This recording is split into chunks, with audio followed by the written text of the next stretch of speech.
我们在坟场发现了他的身影。哦，那家伙终于敢现身了。哼，不怕死吗？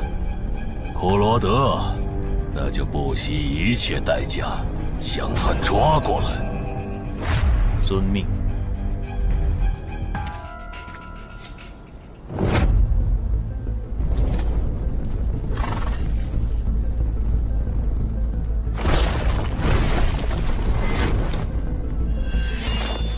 是不是打败你，才会放过我？那看来是没谈拢啊！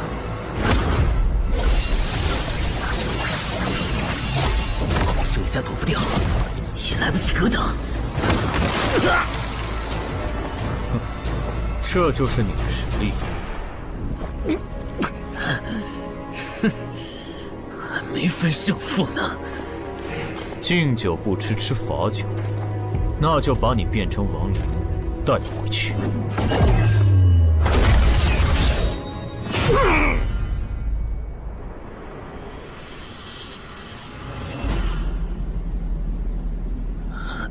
认输吧。做梦。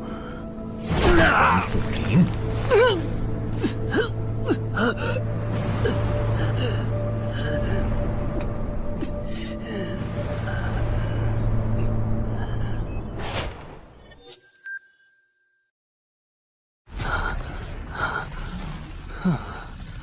还好只是梦啊！等等，啊！不是，这地下室入口竟然真的上到我家里来了！2030年，世界各地相继出现地下城入口。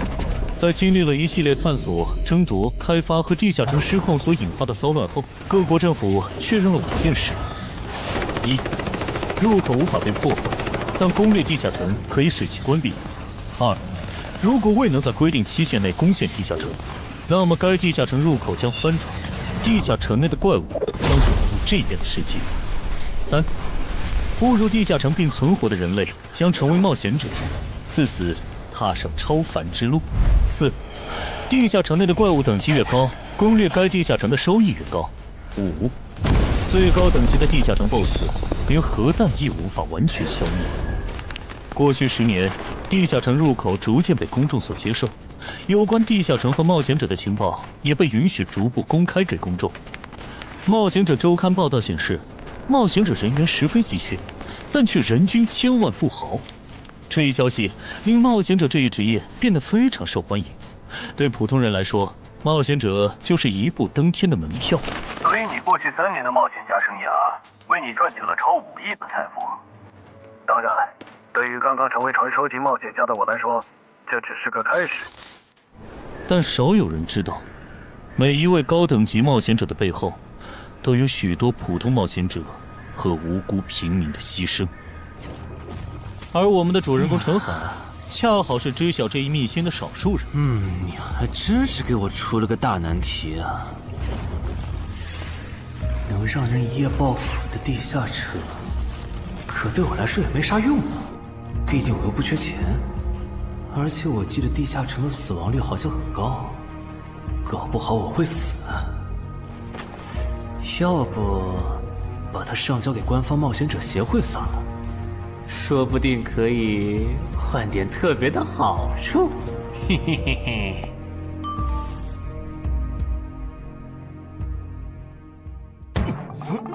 谋杀岛慢，但放这也不是事啊。时间一到，入口翻转，怪物全跑出来，大家都得遭殃。这样，我先瞅瞅这地下城啥类型，要是死亡率高，我就搬到别的城市，走之前报警让警察来管；要是死亡率低，我就自己搞定。真搞不定的话，再搬家，然后报警。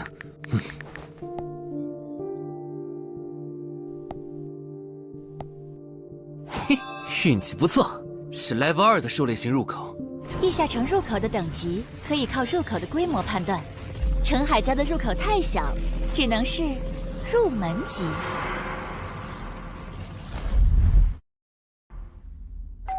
你好，有您的快递。来了，是你的快递，在这签字。好的。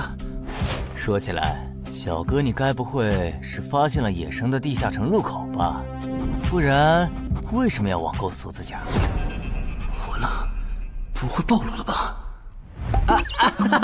我玩全甲格斗的，之前的防具换，打算换新的。怎么了？有问题吗？没问题，我就是随便问问。感觉这人很奇怪啊，难道是我想虽然多了？早就知道一般市民对成为冒险者这件事有多着迷，但是被人这么生硬的试探，还真是有够惊悚的。还好我伪装的不错。不过这个箱子会不会有窃听器啊？还好没发现窃听器。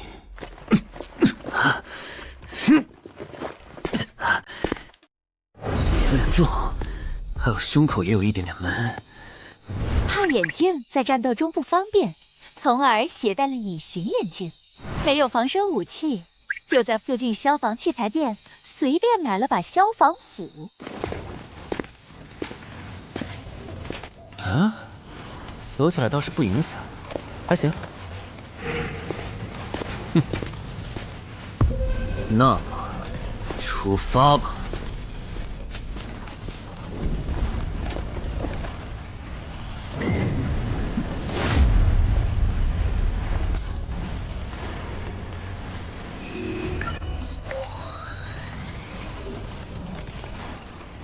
啊，不是地区地形吗？那看来我的首战对手大概率是豺狼人了。讨厌，这套锁子甲没白买。说起来，根据官方提供的情报，新人进入地下城后会激活冒险者面板，脱离条件也会出来。我的呢？来了。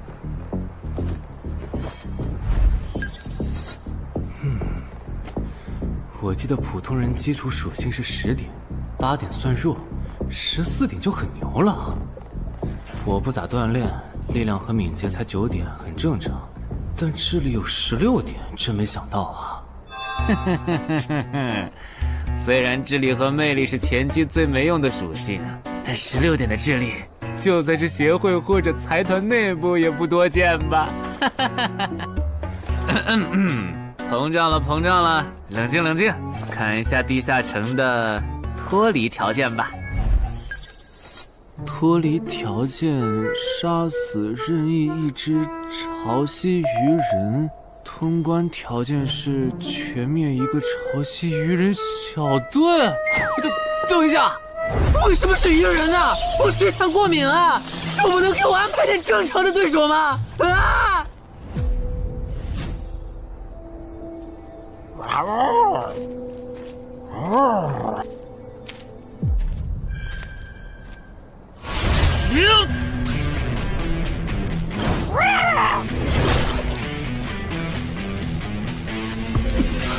不是吧？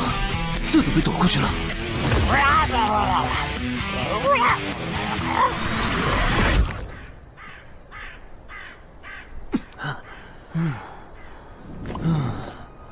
不是，这个地下城的难度标注是不是搞错了？一个落单鱼人就能把我打得差点翻车，如果遇到满编的鱼人小队，我岂不是要就地归西？啊，等级增加了。Level 2菜鸟，我的称号我与潮汐鱼人5-5开，这玩意儿侮辱人是不是？算了，今天就到这里。还是等我请个健身私教，把基础属性练上来了，再来挑战这个地下城吧。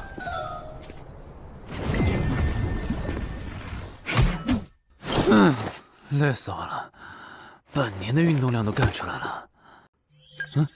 又咋了？哦，任务结算呢？我记得地下城的任务结算好像也能爆出奇物的。嘿嘿嘿，我的要求也不是很高，给我瓶加属性的秘药就行。菜怎么了？谁还不是从菜鸟过来的？气死我了！罢了罢了，有总比没有好。让我看看这个保温杯有啥功能。该物品每天可以凝聚500毫升纯净水，可升级。这垃圾东西谁要啊？气死我了！你好，我预约了安教练。您就是陈海先生吧？安教练已经在 VIP 室等您了，请跟我来。好的。没想到东山这样的小地方，竟然也有专门为新人冒险者和冒险者候补提供塑身服务的健身教练。冒险者的6大基础属性中，力量、敏捷和体力是可以通过锻炼得到显著增长的。这一年的健身费也太贵了，都和我一本新书的版税差不多了。不过只要能让我的身体素质在短时间内得到显著提升，陈海先生，这点钱就花得值。陈海先生，您之前有过健身经历吗？没有。那为什么要花这么多钱请安教练？新手打基础的话，请普通一点的教练就够用了。还是说，陈海先生，你已经成为了新人冒险者，比较赶时间？这旁敲侧击的，还真是够直接的。哼，有条件的话，那肯定要请最专业的，以冒险者为目标，普通教练不能算是好的选择。这样啊？我总不能和你说实话吧？那您应该能和安教练聊到一块儿去。东山市最好的健身教练会是啥样的？好紧张。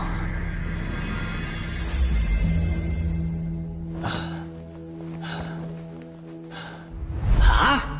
和我预想的完全不一样，我还以为会是个肌肉兄弟，结果到头来，这不是个小白脸吗？我的课程这么贵，竟然也能预约得出去？开玩笑的吧？就是你想成为冒险者，跟我来吧。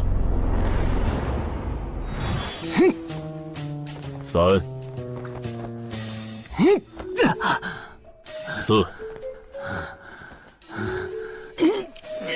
我撑不住了，教练，5，真的撑不住了。好，到这里吧。30公斤举了5次，换算一下，你目前的单次最大重量应该在35公斤。作为健身小白，结合你目前的体重，你这个卧推成绩算是偏弱的。什么情况？虽然我知道我的身体能力低于平均线，但是这也太弱了吧？正常的老哥们不都是人均50公斤起步的吗？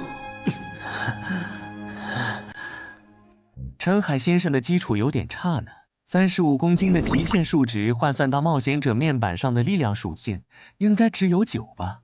普通人的力量、体能和敏捷数值是相对平均的，不会偏差太多。他现在这个状况，要在1个月的时间里变成冒险者，几乎不可能。那一般要多久？这个看你，如果天天练的话，差不多1个季度就能达到3个11了。这个11是你成为冒险者后面板上给出的约束，换算下来的话，就是比普通人略强。明白了。所以，办卡吗？那就先办一个季卡吧。我去哪儿交钱？让给我就可以了。好耶，以后撸铁不孤单了。认识一下，我叫徐茂，是健身馆的签约冒险者，以后多多关照。我叫陈海，畅销书作家，您也多关照。说起来，一般只有家境很好或者跟协会签了长期合约的冒险者，才会找安教练这样的专业教练。因为我不缺钱呀，我写畅销书赚的钱，在东山又花不完。既然以冒险者为目标，那肯定就要找最好的教练，打最牢固的基础。原来如此，我还以为你发现了野生的地下城入口，并且已经成为冒险者了呢。作为前辈，我得教你一些冒险者之间才流通的基础常识，免得你以后被人坑了。冒险者首次下地下城时，表现好能得个称号，带不带都行。要是带了会有加成，但也会被其他冒险者盯上。有些专找低等级地下城入口的猎人，就爱顶着称号在可疑的人边上晃悠。要是被怀疑的人被称号吸引，表现不自然，那猎人就知道这人是冒险者，接着只要跟着他，就能找到野生地下城入口。啊，这样吗？真是学到了。没啥反应，看来他真不是冒险者，就是个有点钱想当冒险者的弱鸡作家，那就没价值了。幸亏我先和超级任务5开这个称号太丢人了，没装上，不然今天肯定暴露了。安哥那边应该已经快拟完你的健身合同了，咱们过去吧。好的。国内有名的畅销书作者，还是专门写冒险者题材的。怪不得他有财力和动机买我的课，是想把身体数据打磨上去以后进军冒险者行业吧。而且他对课程的学期也没有明确要求，不像是发现了野生的地下城入口需要快速通关的样子。确实，程海是冒险者，或者他发现了野生的地下城入口的概率确实很低。这样，如果徐茂带着他回来的时候，他的注意力没有放在我的头顶，那就走正常流程吧。如果他有异常，那就别怪我了。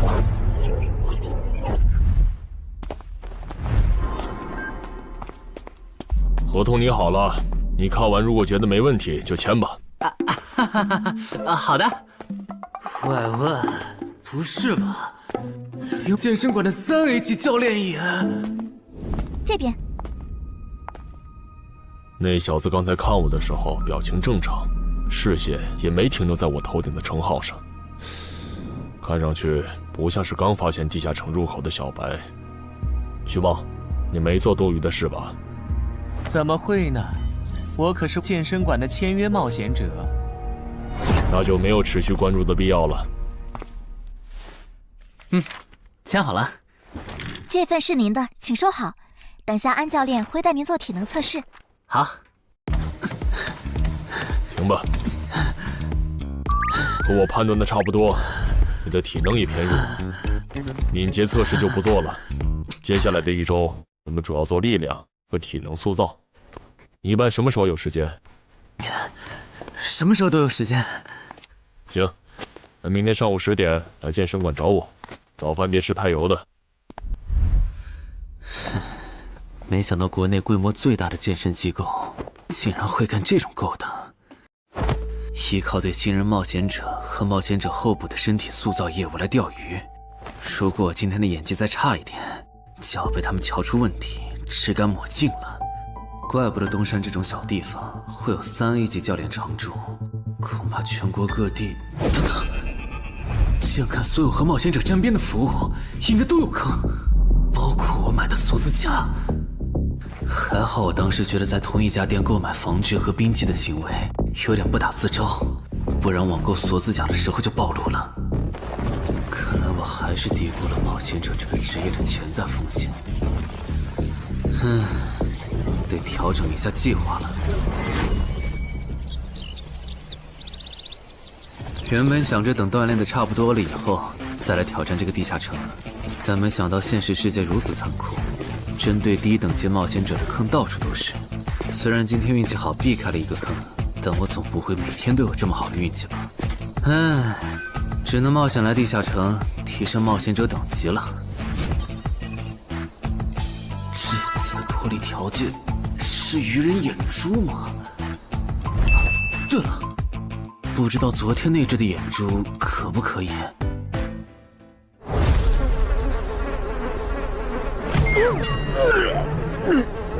早都被啃光了呀！看来这附近有类似野狗的生物。不过好在眼珠还在。好耶！今天可以不用战斗了，等下只要记录一下这地下城的地形。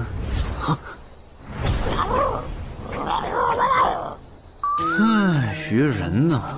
我还以为是什么呢，吓我一跳。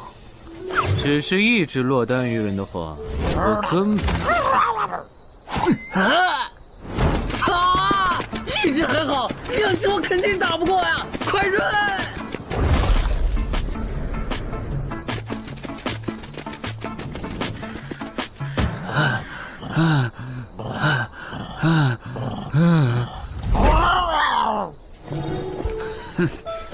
你都死到临头了，还这么嚣张，没发现吗？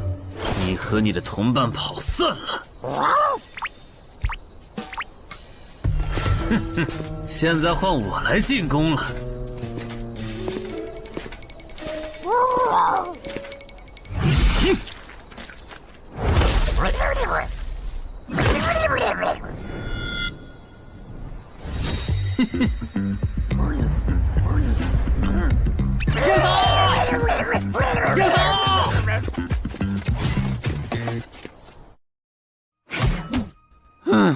累死我了。不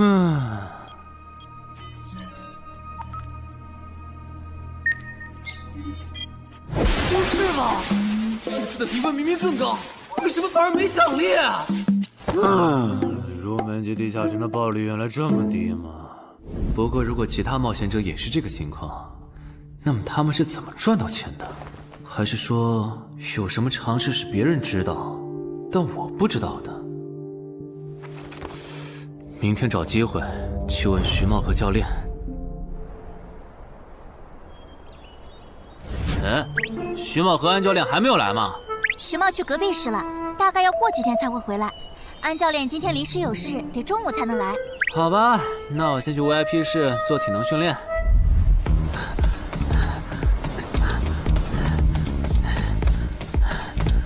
我外出的这几天，他都是这个训练强度。对，那可真够拼的。这样看，用不了多久，他就能把力量和敏捷提升到11了。对，如果他能一直保持一个季度下来，力量、敏捷和体质恐怕都能到12。说起来，教练你就没考虑过把他吸收进健身馆吗？这种有钱又有行动力的好苗子，只要不出意外，以后绝对能成为中间冒险者。你回来之前我就问过了，但被他拒绝了。他想通过黑市的路子成为冒险者，然后当独狼。陈海，你这也太拼了，练这么猛很容易受伤的。还是说你打算今年就成为冒险者？能尽早成为冒险者，肯定要尽早。拖久了，以我的财力恐怕就上不了车了。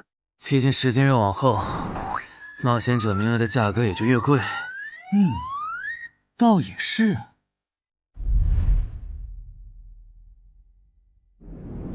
算上前天安教练的招揽，我大概可以肯定，徐茂和安教练已经排除了我拥有入门级地下城入口的可能了。接下来可以找一个合适的时机。发什么呆呢？在想事情？没，可能是太累了，有点走神。你这样肯定不行，频繁的超负荷运动只会累积伤病风险，真受伤了反而会拖慢你的塑身进度。我也意识到了，后面应该会减少训练量。对了，截止到现在，你的前期投入都赚回来了吗？还早着呢，照现在这进度，起码得等我到11级才有可能回本。为什么是11级以后？因为1到5级的冒险者挺好混的，有老手带着，完成任务就能撤退，死亡率极低，没想法的就可以这么混等级。而6到10级后，任务变难了，怪物的情报就值钱了。上阶段的混子在这阶段就去收集情报，死亡率虽然变高了，但还能接着混。只有到了11级，地下城的难度提升到混都没法混的时候，才是我这种冒险者开始盈利的时候。这个阶段的冒险者对实力的提升最为迫切。装备、奇物、技能书，一切能提高生存率的东西，都能卖出很高的价格。不是，我不明白，11级后的地下城那么危险，为啥6到10级的冒险者不提前准备？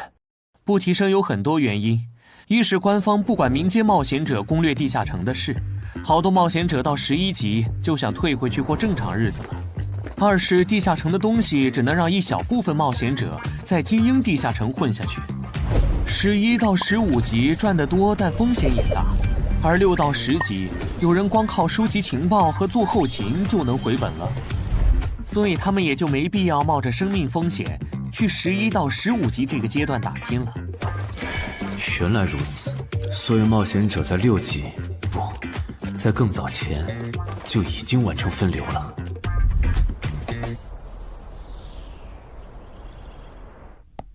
哼，真是学到了，怪不得我在论坛上很少找到有用的情报和攻略，原来有很多人靠卖靠谱攻略和情报赚钱。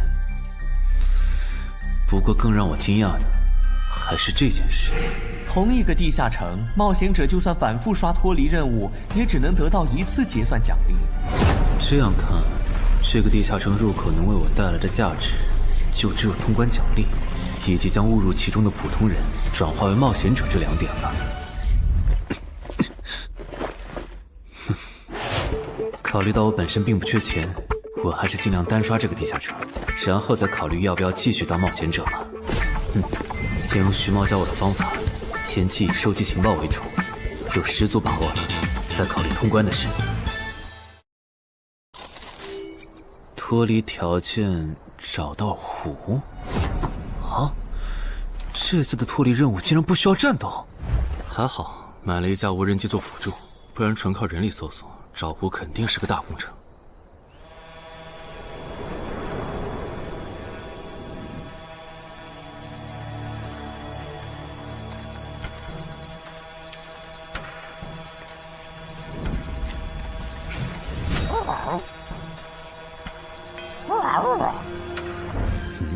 这是什么？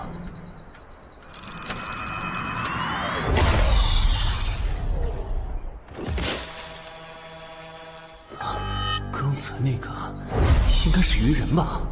虽然外形和气场和我之前遇到的鱼人有很大差别，但他应该也是鱼人，只不过等级应该更高。算了，先不管他。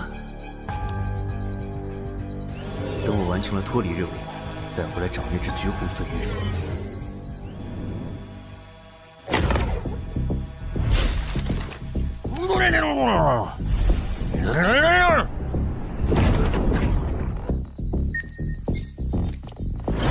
找到了！哼，怪不得森林地形的地下城会刷出鱼人这种怪物，原来森林深处藏着一个这么大的湖吗？这样的话，脱离任务就算完成了，不用和鱼人接触可真好啊！接下来，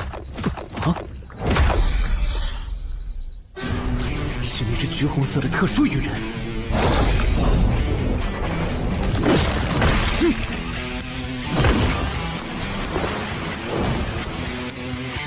幸亏我刚刚反应快，不然可就重伤了。不过我新买的无人机的遥控器，我的心在滴血啊！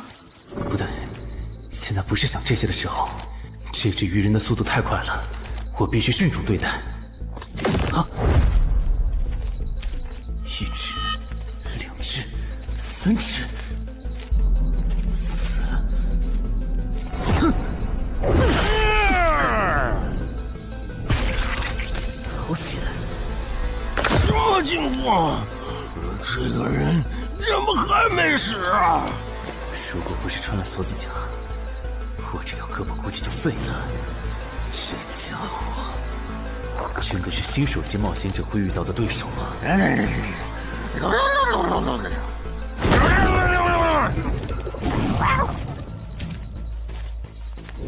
如果只是和这只橘红色鱼人单挑也就算了，关键我还得抽出一部分精力来处理身后这几只杂兵。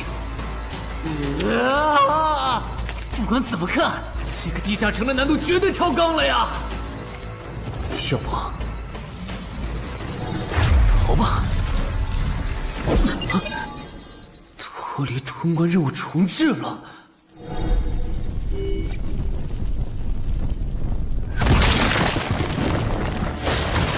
我说全罪，你这样很像是在虐尸出气。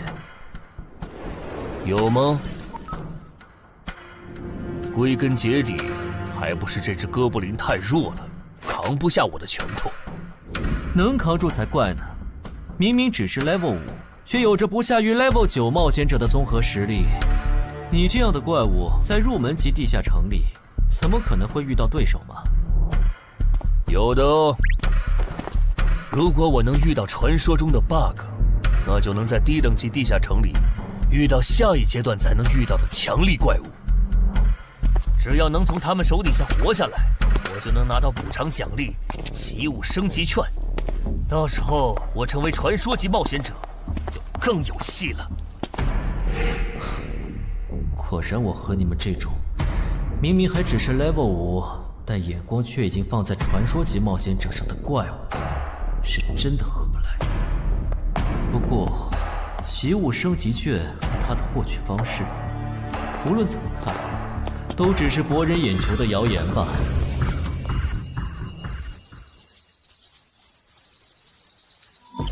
在高战力异常鱼人个体的追杀下活过3分钟，任务完成后将得到额外补偿，奇物升级券。不是吧？我都准备逃命了，你给我整这个，要玩死我吗？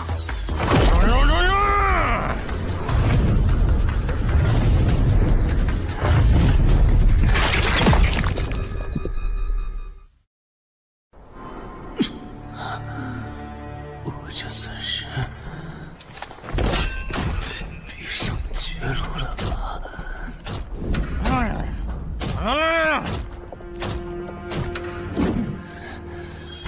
早知道当初就不该成为冒险者，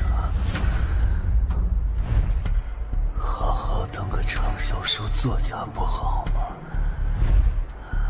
虽然嘴上这么说，但我其实很清楚，这些年因为写冒险小说的缘故，我一直对地下城有向往，向往自己成为冒险者，体验那紧张而刺激的冒险者生涯。是的，虽然我怕死，人怂又不能打，但我的冒险人生绝不该止步于此。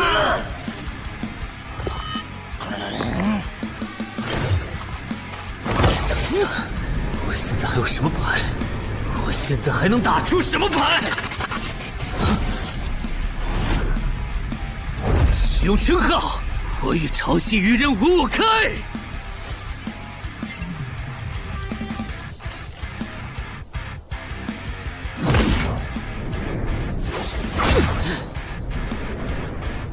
身体变轻盈，力量也变强了一点。不止如此，这些鱼人的动作也变得迟缓了许多。我的动态视力也加强了吗？能行，现在的我能行。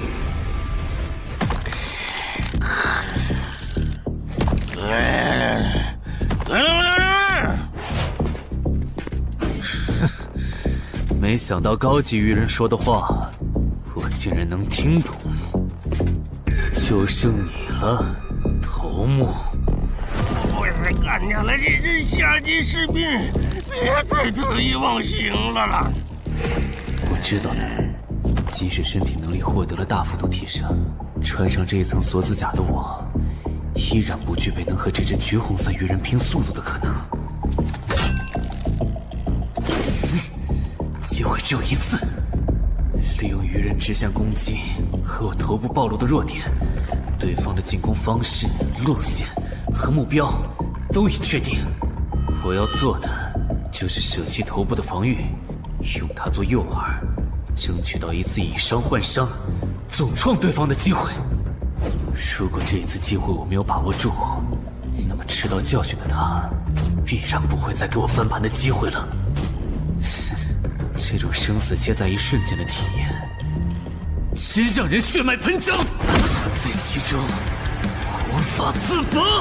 就是现在！我这不是挺能干的吗？我可能真的。开什么玩笑！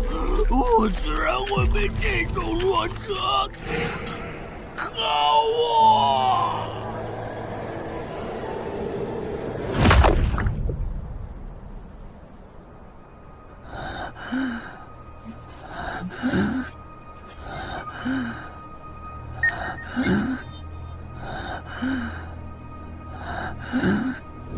这下总不能还判定我是菜鸟了吧？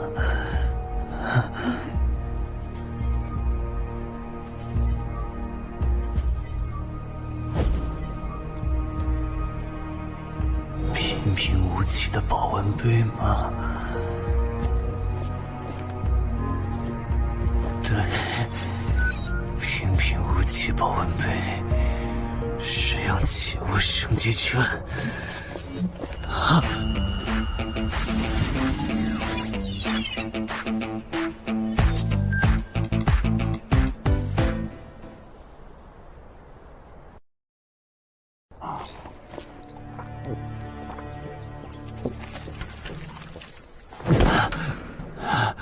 活过来了。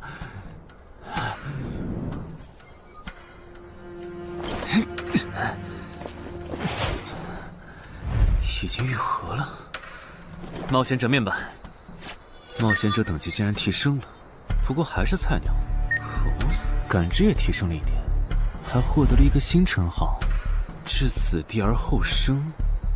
哼，倒是个意外之喜。再看一下通关任务重置后变成什么了。挑战等级上升了，脱离任务刚刚也完成了。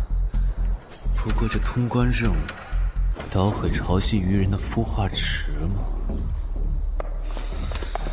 算了，这个通关任务明显不是现在的我能处理的。溜了溜了。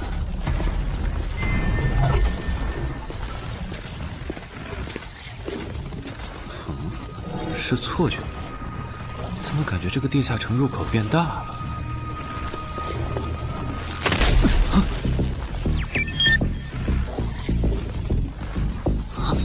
等级不足，这个地下城升级了。这么看来，我刚才完成的脱离任务，其实来自更高等级的地下城。怪不得任务难度提升了那么多，脱离任务掉落的奖励这么丰厚。隐藏之夜，我没记错的话，论坛上有个大佬，好像一直在强调这个东西的稀有性和重要性来着。哼，那必须要转职啊！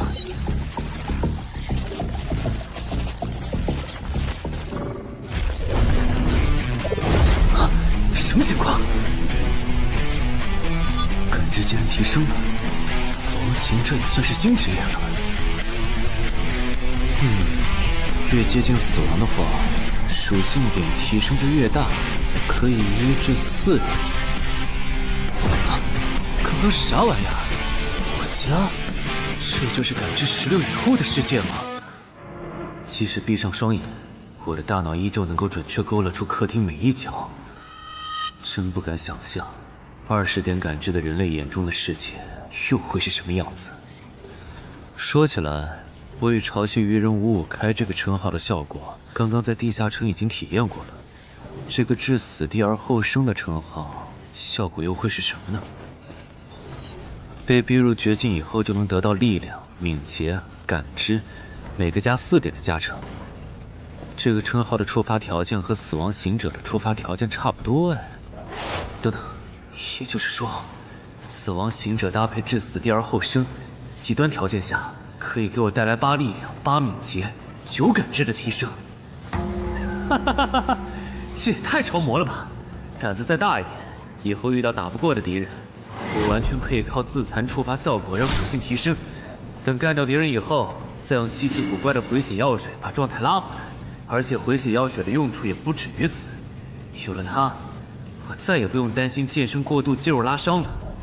反正每天都能回1次血，完全可以想怎么练就怎么练。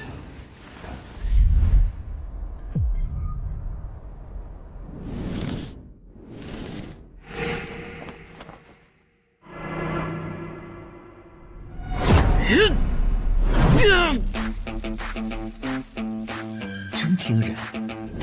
谁能想到，不久前还只是个健身小白的他，只用了不到2个月，就达到了正常人要用1年才能取得的成果。就他那训练量，换别人来早就去 ICU 报道了。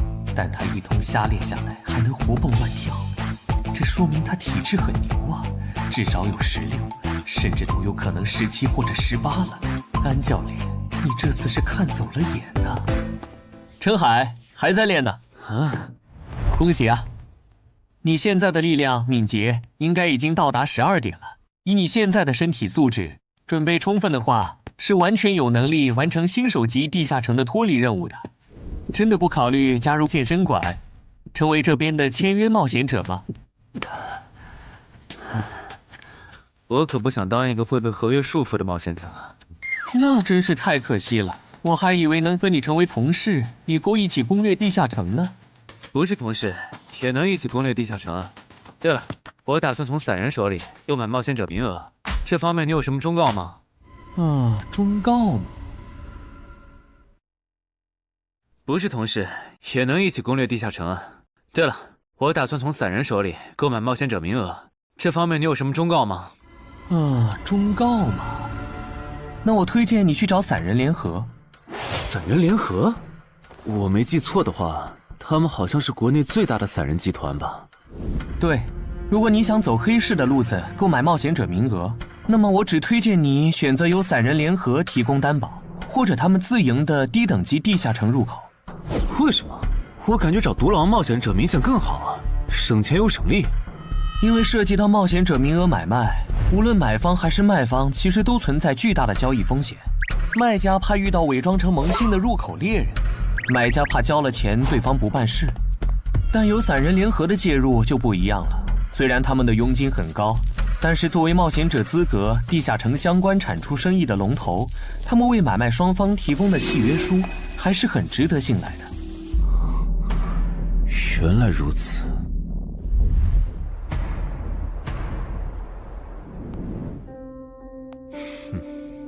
查了一下，整个漳州只有云霄市的这个老廖稍微靠谱点，找了散人联合做担保。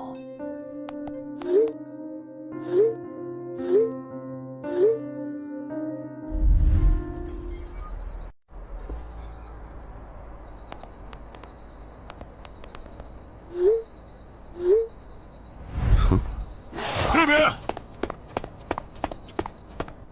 云霄老司机，没错，你就是爱写作的东山市民吧？你好，就差你了，快跟我来。签完契约书以后，我好带你们去地下城。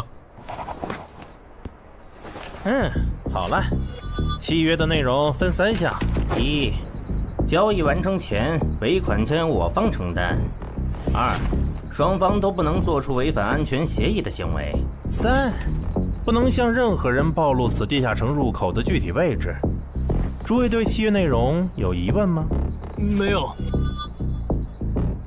没有。没有。那么，契约成立。手臂在发光哎！哟，好神奇啊！好了，我的工作完成了，希望以后还有机会为诸位服务。等下大家再跟我走一段路，我带你们去地下城入口。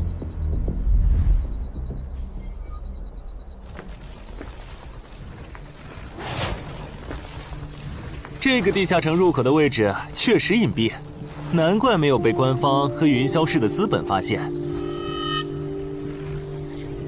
好了，大家排好队，按顺序进入。我先走一步，给大家带路。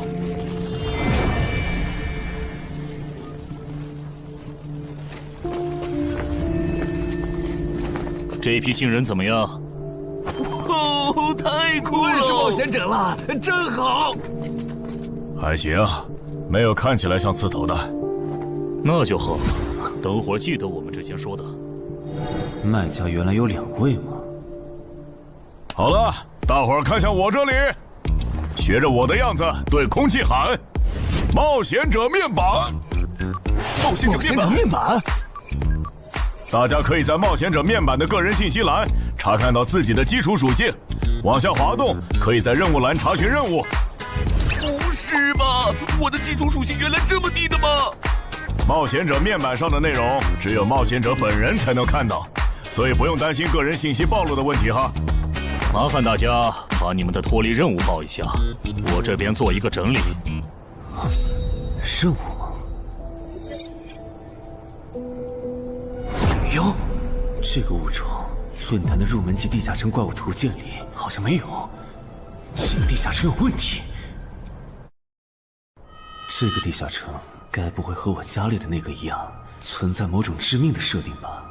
基于幸存者偏差，如果一个入门级地下城的怪物没有被收录进论坛的新手常见怪物图鉴，那只有2种可能：要么它确实很罕见，要么就是遇到它的冒险者基本都死在地下城里了。警告！警告！此人违反了安全条例，未说出正确的脱离任务。那个眼镜男说谎了？不是吧？这才哪儿到哪儿啊？就有人触发安全条例了？你听我解释，肯定是他出 bug 了。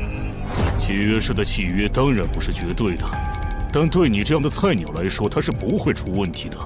你的脱离任务绝对不是采集高价值草药，你骗了我们。他刚进冒险者圈子，不懂规矩，做错事也情有可原。您大人有大量，再给次机会嘛，是不是啊？对，再给我次机会吧。下不为例。大家再说一遍自己的脱离任务哈，这次别搞错了。我的任务是找到湖中女妖。我是聆听女妖之声。我的是凝视女妖10秒。我的也是找到女妖。接下来我会带大家去女妖出没的林中湖泊，大家跟紧一点，别掉队哈。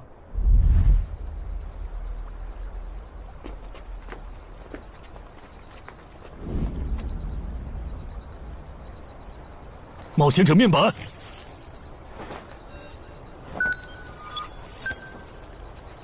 哎，他在干嘛？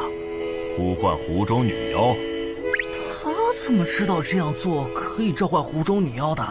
这就涉及到商业机密了。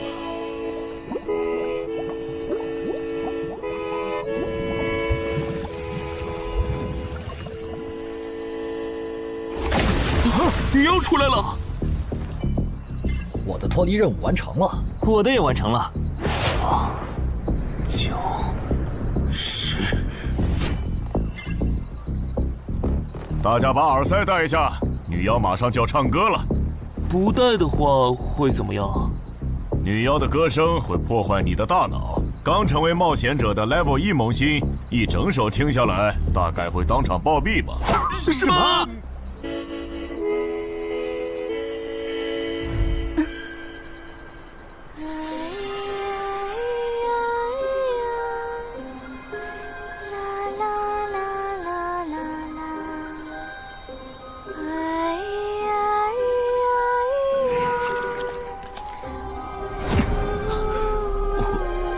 被醒了，就听了这一小会儿嘛。还好我戴了耳塞，歌声听得不真切，不然恐怕已经死掉了。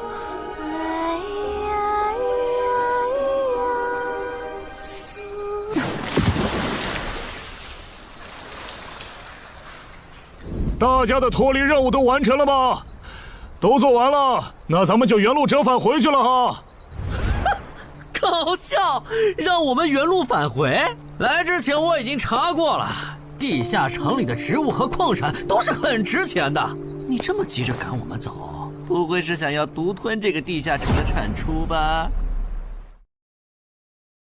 我们可是付了钱的，为什么不能在这个地下城采集高价值草药和矿产来回血？等一下，咱们的契约书里可没有这条。但也没有不准我们完成脱离任务后采集高价值草药和矿产的条例吧？原来冒险者还可以在地下城内采集草药和矿产的吗？你不知道吗？其实大部分冒险者并不具备通关能力的，他们主要的盈利方式就是搬运地下城内的物资和收集怪物情报。你是觉得脱离任务已经完成了，我们又碍于契约不能对你出手，所以可以发难了是吗？不然呢？真是笨蛋。但有一点你没考虑到，那就是我并没有和你们签订契约啊。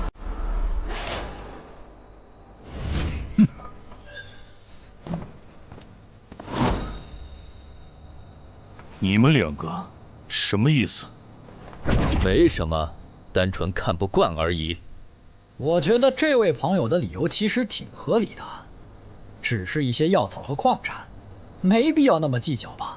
但是基于契约文书第1条的话，如果有人死亡，我们就拿不到尾款。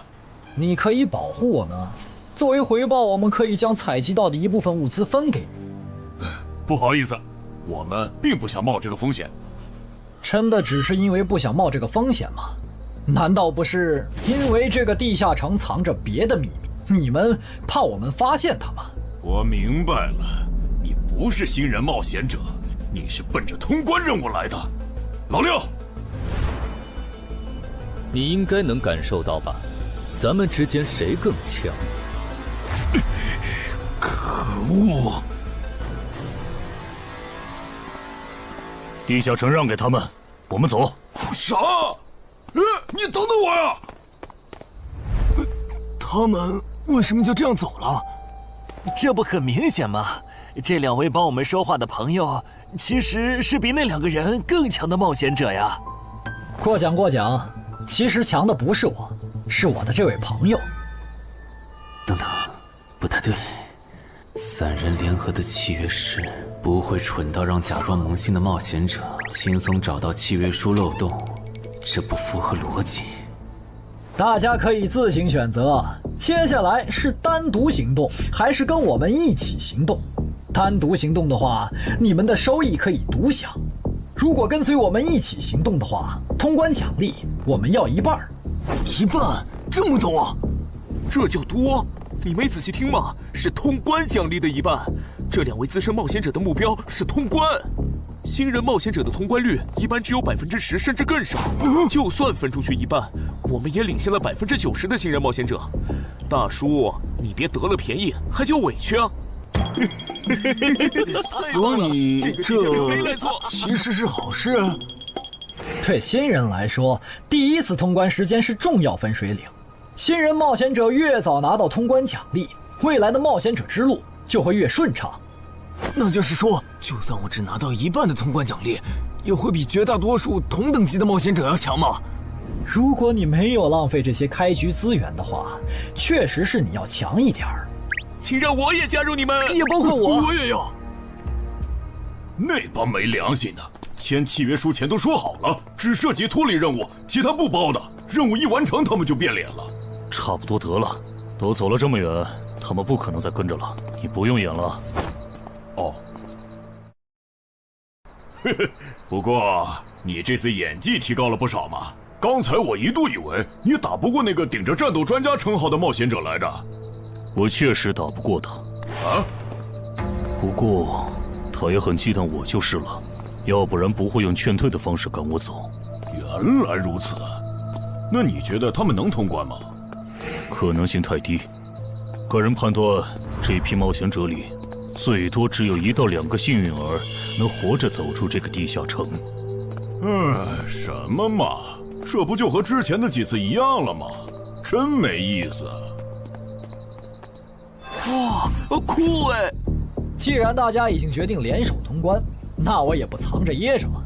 我能够为认同我、信赖我的队友带来一点基础属性的随机增幅。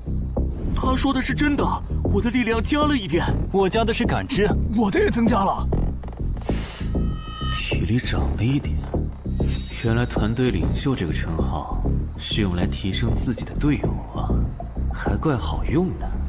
我这边还有一个问题，我们现在只知道口琴声能召唤女妖，并不知道其他的召唤方法。女妖要是一直躲在湖里，大家的通关任务就没法完成。这不是问题，我的称号可以让我强制激怒指定目标，被激怒者将减少2点智力，变得冲动易怒。他也是冒险者吗？至于建立强制对话的方法，只要引起对方的注意就可以了。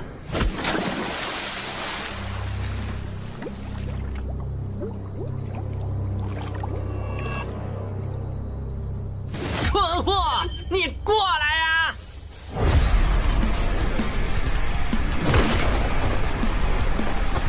成功了，他被我激怒了。剩下的交给我吧。大家散开，让战斗专家来先是女妖，其他人换上耳塞，在外围找机会。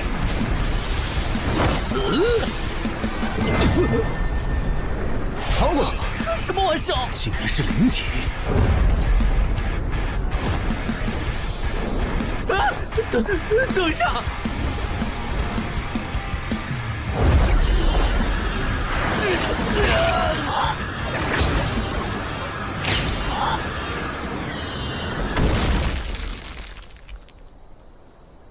还好有耳塞，只是鼻子出血。不是吧？这个女妖原来是个幽魂！娘，有把握吗？有，但是会比较费时间。上一个地下城刷出来的僧侣之拳应该会有效，但熟练度还没上去，打起来会很慢。慢就慢了，这只女妖应该没有其他攻击手段，对我们的威胁很小。我有预感，这个地下城的通关奖励会非常丰厚。哼，愚蠢的选择。等等，你先别走。不是吧？10万个人里都不一定能出一个的感知16点的人，竟然让我……你为什么觉得他们的选择是有问题的？使用称号，他们当我不存在，真晦气。喂，你搁这对空气自言自语什么呢？不是，我刚才……不是没人吗？幻觉吗？有东西过来了，什么东西？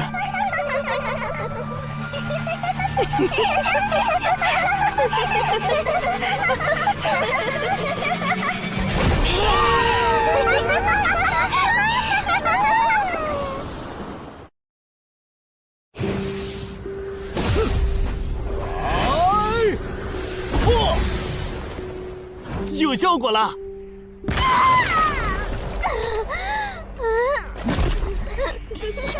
什么声音？我们搞错了，这个地下城不止一个女妖，那2个卖家没安好心。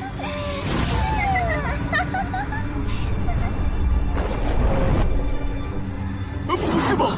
这也太多了！不行，这个数量，耳塞已经没用了。还傻站着干什么？跑啊！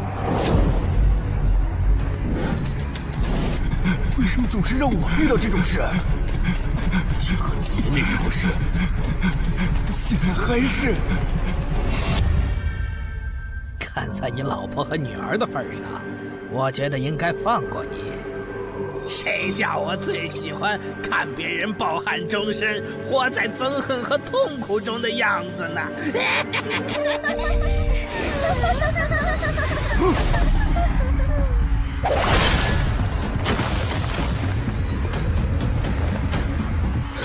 你们以为我是谁？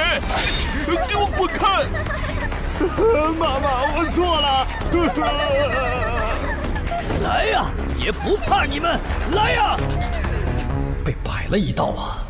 怪不得那2个入口持有者的契约没限制3级以上冒险者进来，原来是想引4到5级的冒险者来通关。等我们团灭后，就进来捡我们的通关奖励，真是好算计。关于如何杀死这些女妖，你有建议吗？这声音，有建议就赶紧说。女妖不光靠声音攻击，还有别的攻击手段。我费了听觉才勉强躲过第1轮奸笑。你是爱写作的东山市民？对，真是看走眼了。没想到你一介新人竟然比我们这些老手反应还快。但是你不是听觉被废了吗？怎么还能听到我说话？哦，我感知16，可以读唇。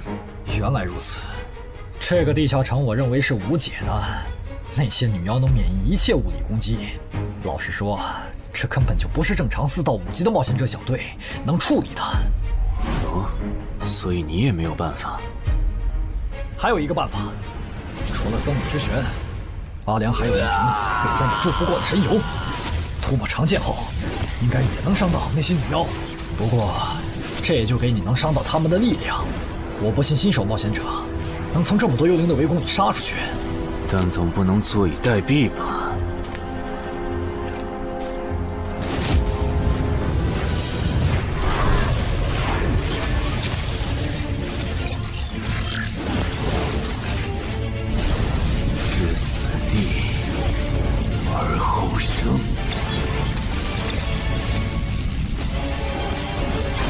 能听到吗？我问过你的同伴了，他跟我说，要通关必须从你那里拿到对僧侣祝福过的神油。通关吗？能帮我拿一下吗？不好意思，我眼睛瞎了，恐怕没办法操纵冒险者面板取出你要的东西。这样吗？不过，我还有一个办法可以让你得到它。什么办法？你干什么？就是以死后掉落的形式让你获取。其实我也不是非要那碗油杀人夺宝不可。20点的敏捷足够我甩开女妖逃出地下城了。我就是想试试能不能通关。虽然无论怎样，你都不可能活下来。哇，真的很吵啊！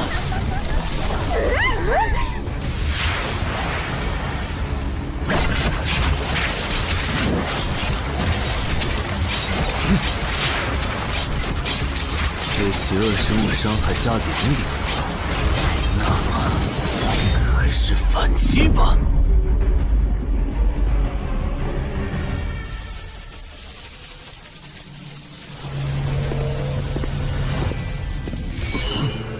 好像有人从里面走出来了。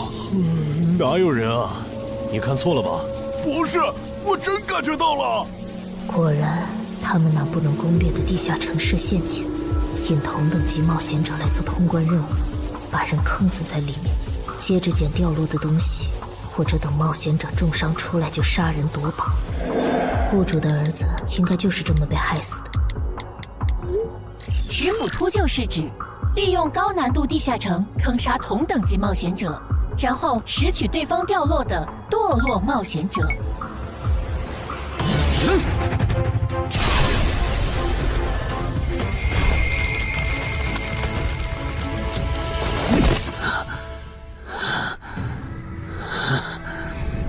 好险！如果再多几只女妖，我恐怕就要被逼出回血药水这个点牌了。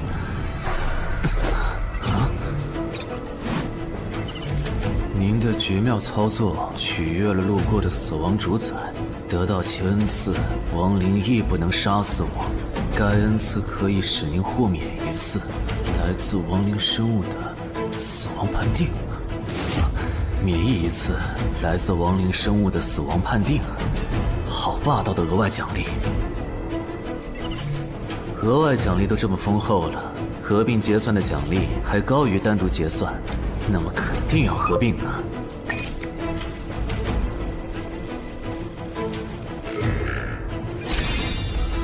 哼，果然，除了稀有级奇物和新称号以外，还给我报了2个专属技能。这个地下城的奖励太丰厚了，难怪它的难度如此超标。爱写作的东山市民，你还活着吗？怎么没声音了？哼，差点把他给忘了。你现在感觉如何？能站起来吗？有点难。那只能扶着你了。其他人是不是都死了？胖子、四眼、大叔，还有你的2位同伴，都死了。你应该不是第一次进入地下城吧？哼，我还以为你不会主动说破呢。如果我说我能保守秘密，并将我得到的奖励作为酬劳全部送给你，你能不能不灭我的口？但你死了，同样可以保守秘密。那你就得不到我的通关结算了。而且，云霄老司机和他的同伴肯定在地下城入口附近蹲幸存者。我可以帮你吸引他们的注意力，相信我，让我活着走出地下城，对你来说是最有利的选择。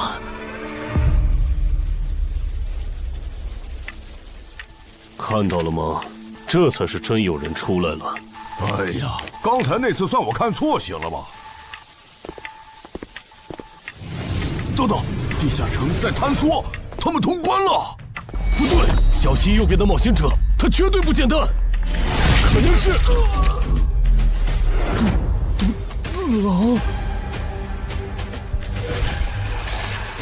先干掉一个弱的，接下来到你了。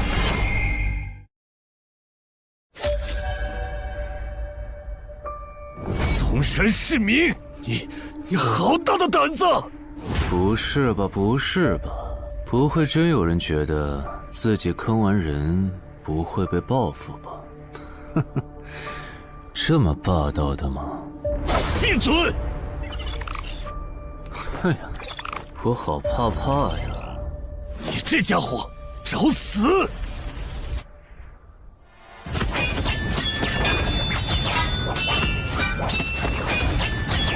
这俩人相互厮杀的程度，有些7级甚至8级的冒险者都没这么夸张的速度。不可能！带上这个称号以后，我的速度竟然还是没你快，真是离谱他妈给离谱开门，离谱到家了！你的敏捷难不成有17，甚至18？可，你猜？冒险者面板，哼，不比速度了。不比了。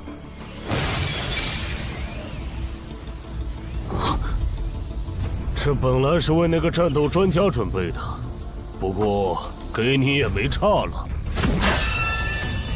来好好感受一下我从黑市高价购买的变种蜘蛛毒素吧。什么嘛！你这毒抗完全不行啊，比普通人还差！连反击的力气都没有了吗？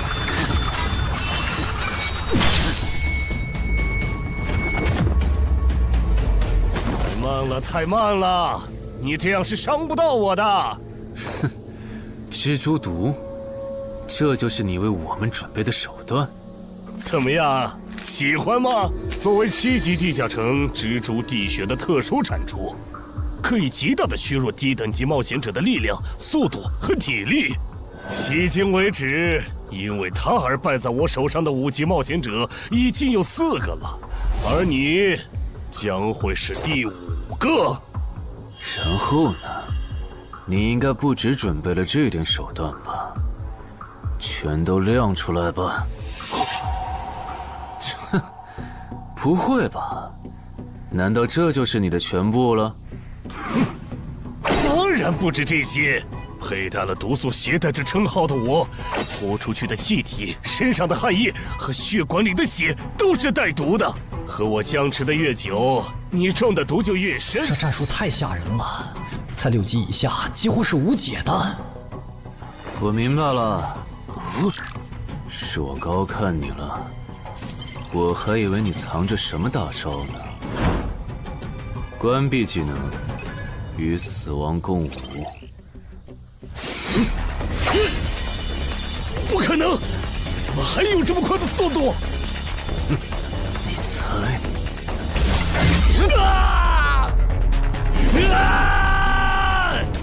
别太得意了！太慢了，太慢了！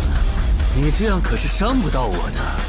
不可能，绝对不可能！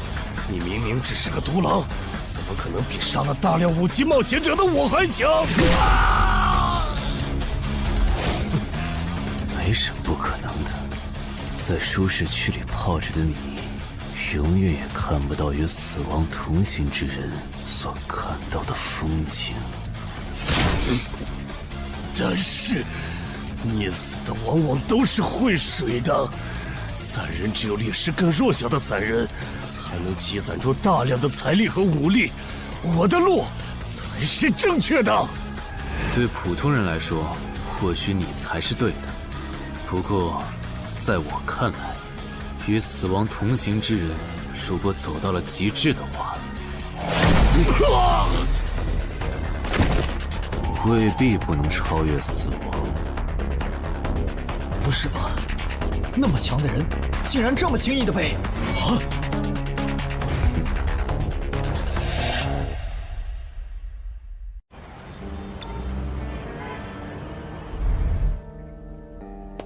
你这运气也太差了吧！啊，徐茂，你怎么来了？来看你啊！第一次进地下城就遇到了能免疫物理攻击的怪物，好不容易通了关，还被石斧秃鹫堵门。不过也多亏了这次经历，让我得到了置死地而后生这个称号。也是，还算幸运。那些传说级冒险者，哪个没在5级以前越级挑战过对手呢？对了，个人建议不要让别人知道你的主要称号，情报泄露是很致命的。冒险者要防的不只是地下城的怪物。原来如此，学到了。虽然女妖之森的入口持有者，官方说是被另一个幸存者杀了，但我查过，那人主要称号侧重团体战斗，单人作战能力没强到能杀掉2个石斧秃鹫，所以，怎么了？我脸上有什么东西吗？没什么，我只是突然想起来，高教练月底就要回东山了。你这边养好伤以后，记得回健身馆报到。关于你的塑身计划，要进入第2阶段了。好的。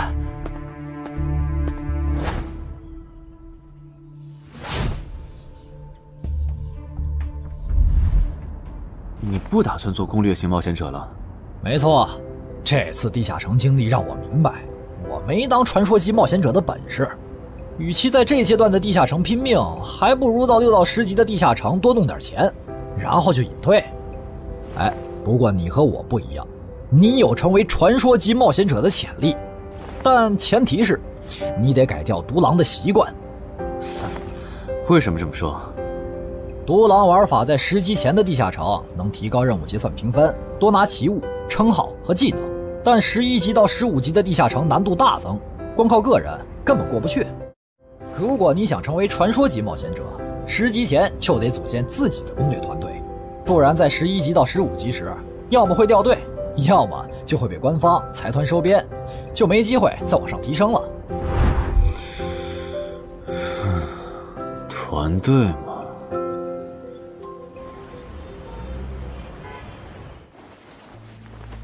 害死我儿子的秃鹫们已经死了，杀死他们的人就在这2名幸存者之间。你认为谁才是帮我儿子报仇的恩人？他。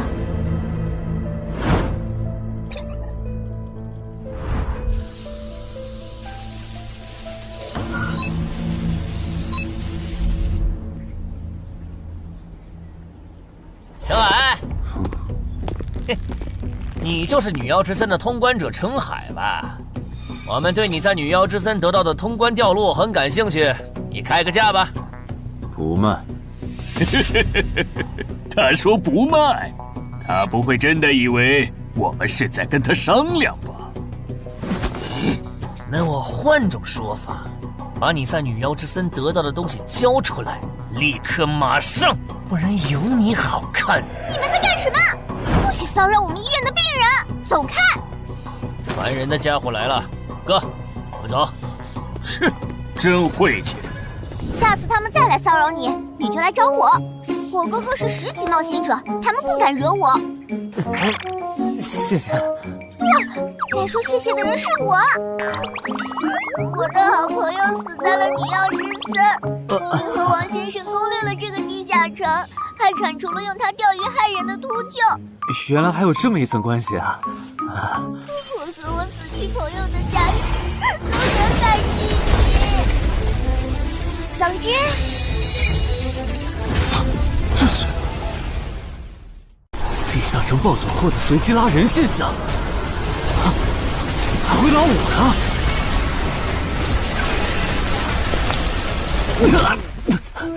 突！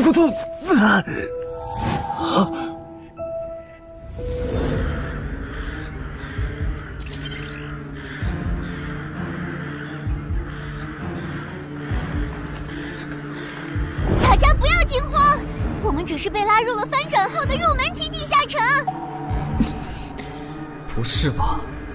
我就来医院看个牙的功夫，怎么就被拉入地下城了？现在请大家跟我一起打开冒险者面板，确认你们的脱离任务。展开面板。5级的生存类地下城，哇，这次可能要死很多人。么？云霄市医院发生入门级地下城翻转现象，有20人因此凭空消失，周德也在这20个人里。情况如何？失踪人员名单已经整理出来了。被卷入地下城的一般民众有17人，冒险者3人。我们还找到了失控的地下城入口。不过什么？你的脱离任务和通关任务是什么？消灭10具骷髅士兵，存活1小时。你的呢？我的也是。那看来大家都一样。老弟，咱们的脱离任务难度和他们的不一样啊。还有那个叫陈海的小子也被拉进了这个地下城。正常，生存类地下城的脱离任务是根据挑战者实力的强弱划分的。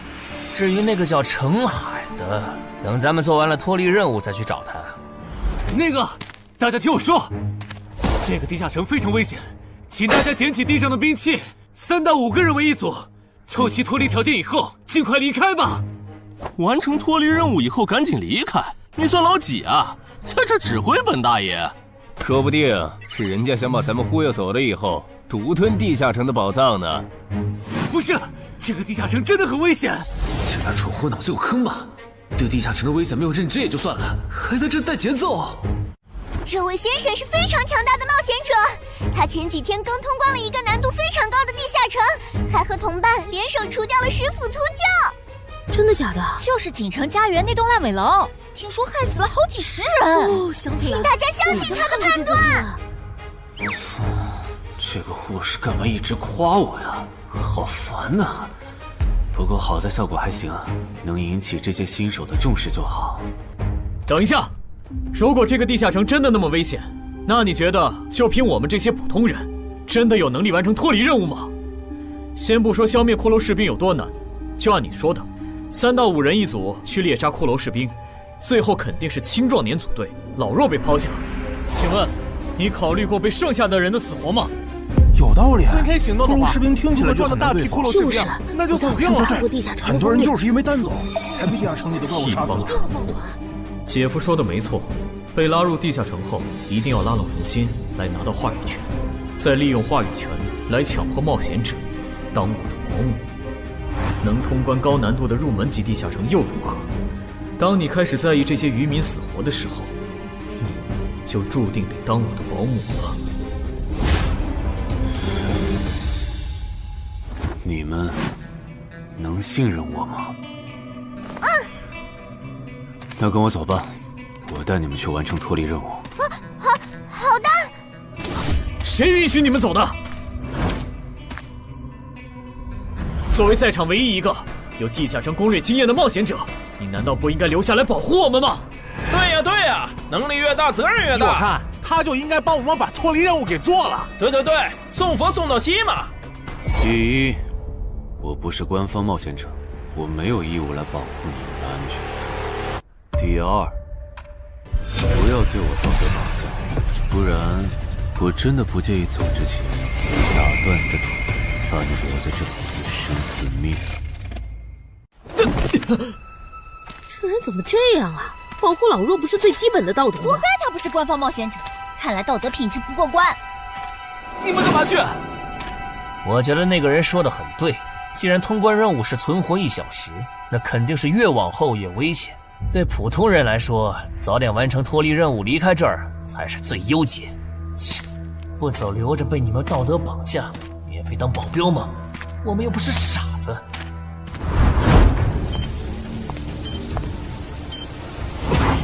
怎么是他？这个地下城有什么问题吗，尚科长？这个地下城最大的问题在于，接下来的1个小时，能有几个人活着走出来？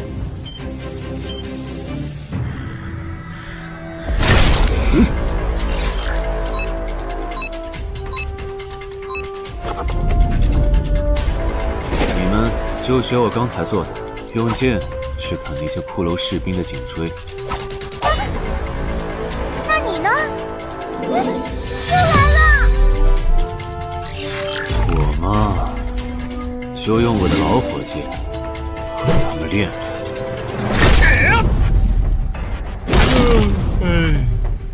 打完这批记得换班啊，老哥。好嘞。骷髅士兵不刷新了，看来并不是无限的。好消息是新人的压力小了，坏消息是我这样的老手完成任务更难了。这周围的骷髅士兵被咱们刷光了，换地方吧。好。受伤的人往后退，剩下的2人一组，交替清理从地里爬出来的骷髅士兵。再战40分钟，大家就可以回家了。好。亏我之前以为当冒险者有多难，结果就这儿啊！是啊，这些骷髅根本就没有那个老手渲染的那么危险。等这次结束，我也是个有名的冒险者。这些骷髅虽然弱，可不代表这地下城难度低。正相反，骷髅越弱，越说明地下城有极厉害的 BOSS。更让我烦的是，这地下城怪物也太少了。虽然我以老弱不宜参战为由，劝退了近半的冒险者，但是分到我这的怪物才4个。最后10分钟，这地下城难度肯定飙升。要是接下来10分钟都没有新的骷髅士兵刷出来，我就得自己想法子凑够剩下的6个骷髅士兵了。脱离任务做完了。嗯。你呢？还差几个？8个。把机会都让给他了吗？那你先回去吧，我们继续刷骷髅。等做完脱离任务以后，咱们3个在外面集合。10年来没有一个人通关。不止如此，这个地下城的幸存者们也非常奇怪，几乎所有的都是新人。怎么会有这么奇怪的地下城？正常不都是冒险者越强大生存率越高吗？因为这个地下城有一个被称为强者坟墓的机制。同样的脱离任务，新人的难度只有老手的1/10。当新人完成脱离任务离开的时候，实力远超冒险者的地下城 BOSS 会主动追杀冒险者。好多老手都栽在这机制上。周德，快点察觉到，这个地下城的本质是谁最先完成脱离任务，谁才能活下来的竞速比赛。好心的冒险者哥哥，护士姐姐，再见。拜拜。再见。等下遇到的骷髅士兵，我多分给你一点。你先完成脱离任务，和他在外面会合。好的。有人完成脱离任务出来了。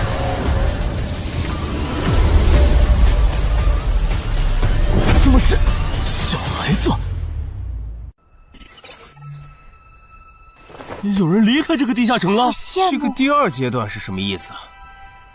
原来是这么回事吗？这个地下城的本质是竞速。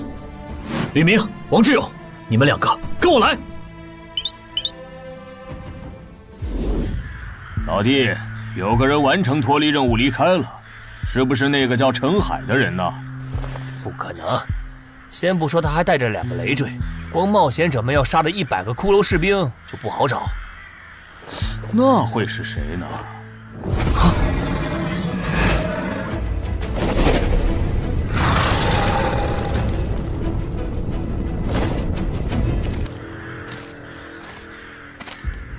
叫我们跟着他出来，都走这么远了，也不解释一下。如果遇到大群的骷髅士兵，咱们仨就完了。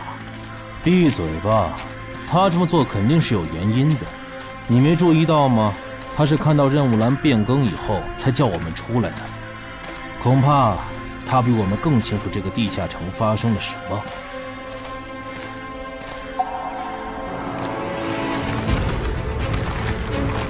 准备战斗！他们3怎么走得这么久才没回来？周德当初就不该气走那个冒险者。脱离了。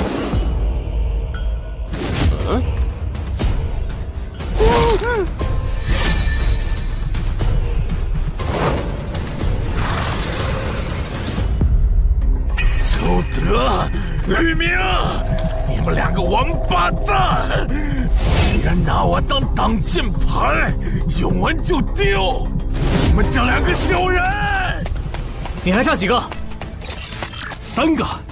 那快了，我们再找些小股的骷髅士兵杀，应该能赶上。等等，不对劲，幸存者的数量在减少，营地那边出事了。说什么？陈海哥，这个阶段是什么意思啊？可能是难度提升，接下来会出现更强的怪物的意思吧？这个你别管。你的脱离任务做到哪儿了？我看看啊，陈海哥出事了，其他人都死了，现在只剩4个幸存者了。什么？左2，右2，是左。都说了，是这个地下城的 BOSS 降临了，要想活命，必须就地折返。在 BOSS 找到我们之前，完成脱离任务。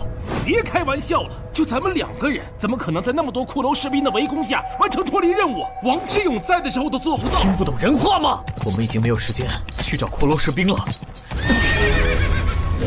还差右2。剑锋，救我！你好了吗？马上！陈海哥，好了。常先留下，你先走。可是，退下！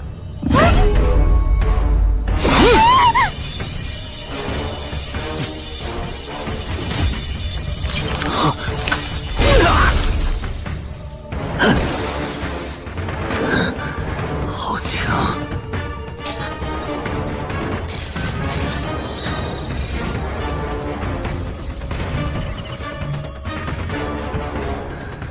明白了吗？你留下来，只会碍事。我知道了，我去外面等你，你一定要活下来。好了，现在只剩下咱们2个了。我猜你是不会放我走的，对吗？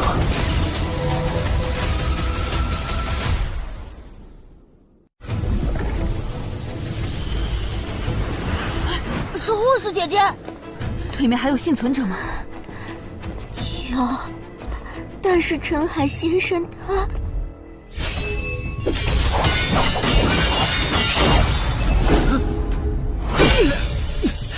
好强，这样下去不行，速度和力量我都不是他的对手。就算能大概猜出他下一步动作，可因为一直忙着抵挡，一次出错的话就得死。要走！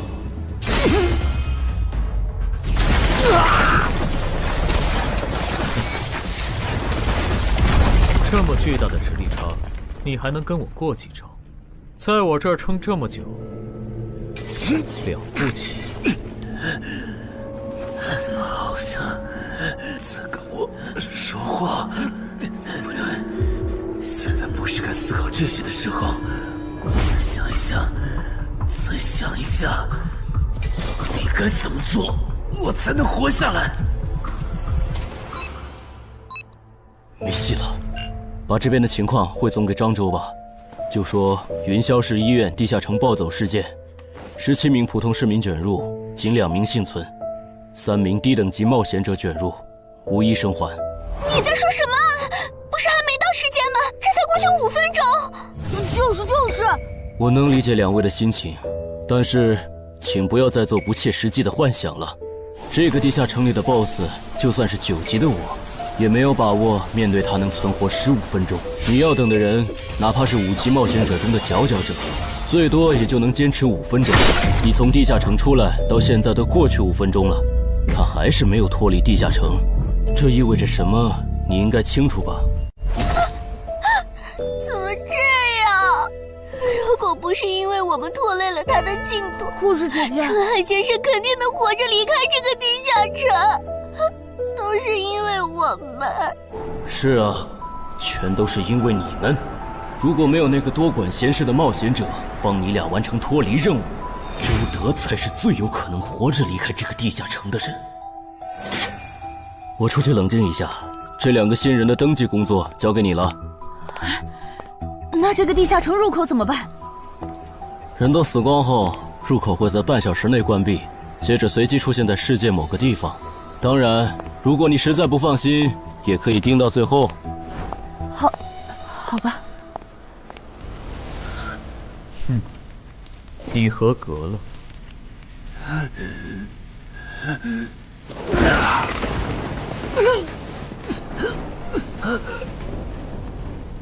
我很期待你成为亡灵后的表现。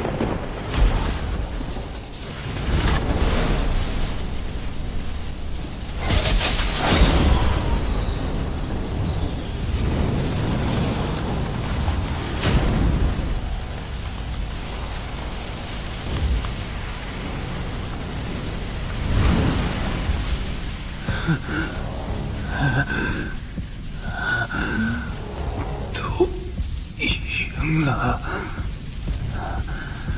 对这个 BOSS 来说，完整的我更有价值。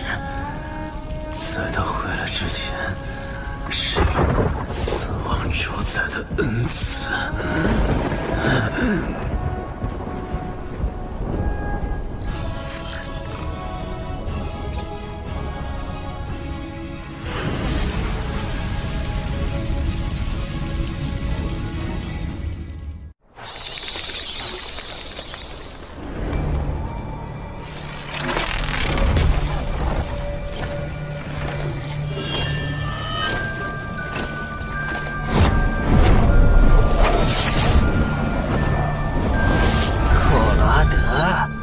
不是被大军派去坟场征兵了吗？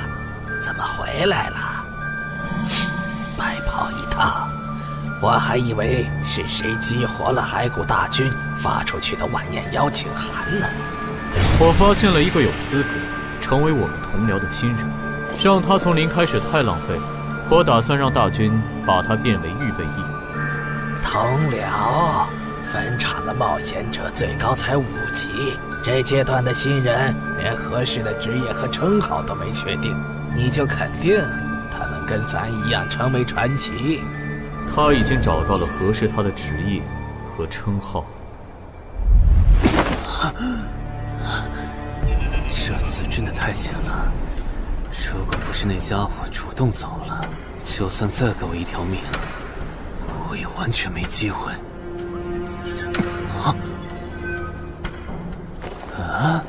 通关任务都显示完成了，为什么没有弹出来脱离选项？不会是必须完成脱离条件以后，我才能离开吧？在那个怪物意识到我没死之前，那得抓紧了。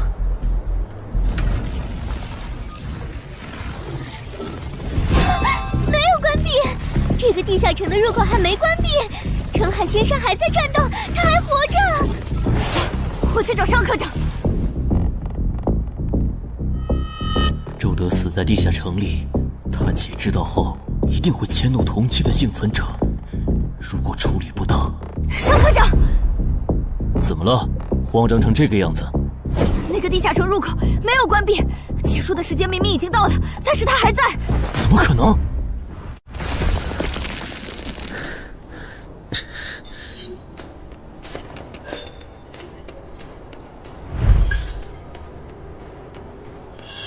合并结算。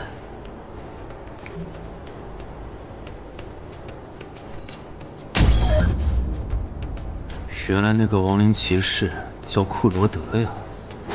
不过，传奇级，坟场才5级，怎么会有这么超纲的 BOSS？ 说起来，这个地下城的 BOSS 强度这么高，以前真的有人通关过吗？尚科长，你看，尚科长，这地下城暴走后，超过关停时间仍然存在，怎么会这样呢？有2个可能：一，被卷入地下城的冒险者完成了通关任务，但却没有完成脱离任务；二，地下城升级。一定是第一种，一定是。不可能的，坟场很早以前就已经被世界冒险者协会定义为几乎无法被攻略级的地下城了。相比有人通关，我更相信是地下城内部发生了什么变化，导致地下城升级。有人出来了！是澄海先生，真的是他！哎呀，你们都在啊！担心死我了！开什么玩笑？坟场竟然真的被他打通关了！那么严重吧？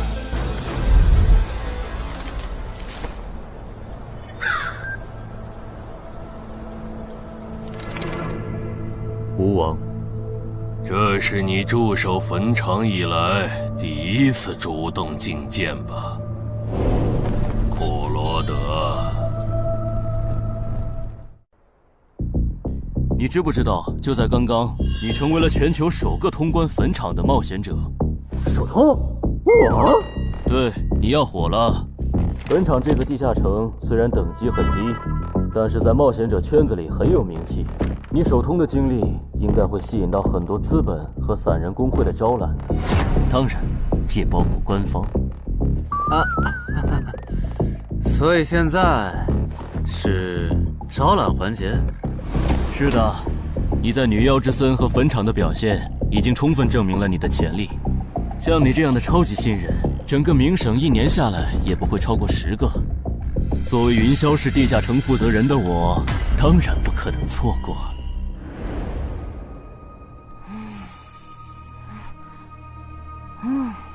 恩姐，你说那个叫商礼的，是不是想抢走陈海哥的通关奖励啊？要不然他为啥要拉着陈海哥单独谈话？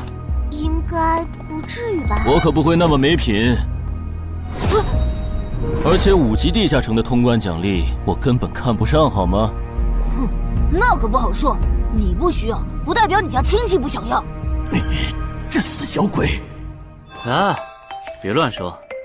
我们在里面聊的久，是因为在谈加入冒险者协会以后的待遇问题。不是吧，陈海哥，你要当公务员？哈哈，感觉你好像对冒险者协会意见蛮大的。那倒没有，我就是觉得像陈海哥你这样强的人，完全可以像王自健那样自立门户，没必要受协会的规章制度束缚。王自健是谁？是不死冒险者里的男主。不会吧？你明明是个冒险者，竟然没看过这个吗？我是冒险者，和我看这书有什么必要联系吗？这个死小鬼！要不要告诉他们，这本书其实是我写的？你是陈亥？你真的是不死冒险者的作者陈亥？不会吧，不会吧，不会吧！如假包换，不信的话，我可以给你看我写到一半的《不死的冒险者2》的小说原稿。真的吗？啊，你怎么了？怎么感觉你受委屈了？陈海先生，你能不能不要加入冒险者协会？为什么？我以前听我哥和他朋友说过，那些加入官方的冒险者很多都后悔了。你哥有说是什么原因吗？没有，但我还记得他们谈话时的表情，非常的严肃，甚至还发生了激烈的争吵。这样吗？我会慎重考虑的，谢谢你为我考虑这么多。不，我才应该道谢。那个杀千刀的对我弟弟见死不救，你还把他放进来？少礼，你是不是成了云霄市的负责人以后飘了，忘了自己是怎么上位的了？我没忘，我请他进协会不是为了护着他，他通关的地下城很特殊，过不了几天他就会被财团或大工会拉拢，好多事就不好办了。要是有潜力的成了官方冒险者，等他们跨过15级大关以后，到时候他们面临未知的危险，你是知道的。不行，那样太久了。他虽然有潜力，但不一定能突破15级变成传说。我要他下周就死。好吧，我知道了，那只能借刀杀人了。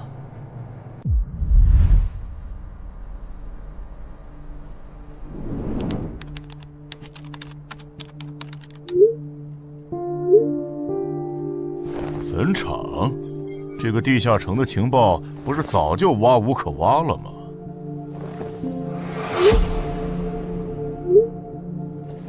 这样就可以了。你确定？5级地下城的首通奖励对普通人来说不算什么，但对6到10级的通缉犯来说那就不一样了。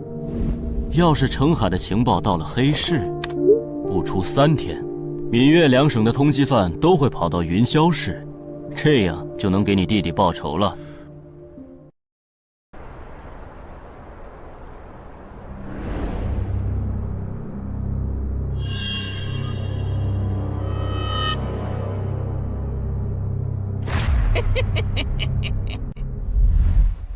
我的个人信息要3天后才能录入官方的冒险者系统吗？是的，我记得程先生你是东山人吧？要不我这边先给你安排一下暂住的酒店，这样你这几天就不用两边跑再折腾了。不用，刚好我要回东山办点事，那我3天后再来云霄。好的好的，那咱们3天后再联系。前提是3天后你还活着。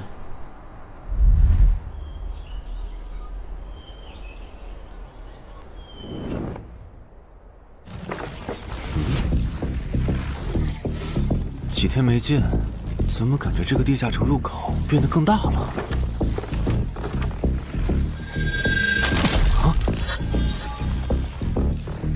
准入等级6级，也就是说，这个地下城的等级现在介于6到10级之间了。我现在是5级，按照之前的升级速度，只需要再打1个到2个5级地下城，就能升到6级了。上次翻论坛的时候，我记得东山这边好像有一个5级的地下城正在招募人手，我看看还在不在。好耶，还在。你好，请问你们的招募条件是？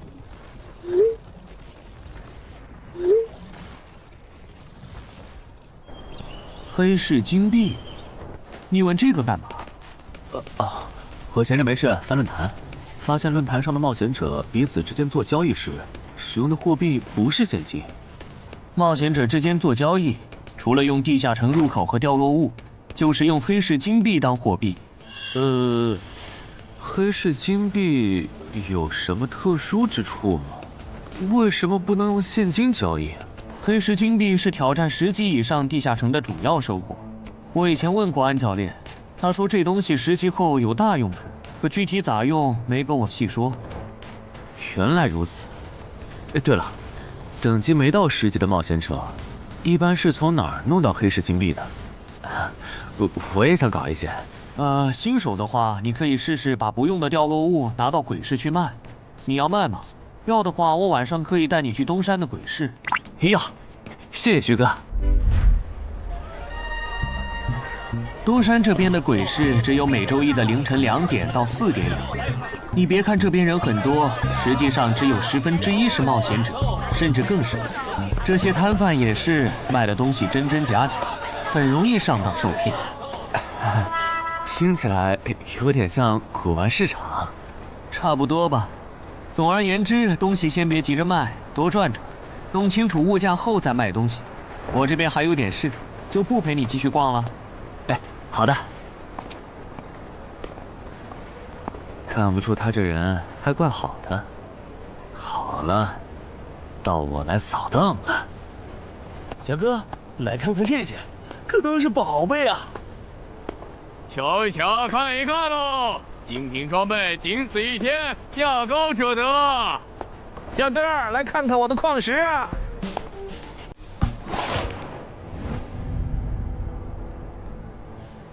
看他求购的内容，这个人想要攻略的地下城，该不会是女妖之僧吧？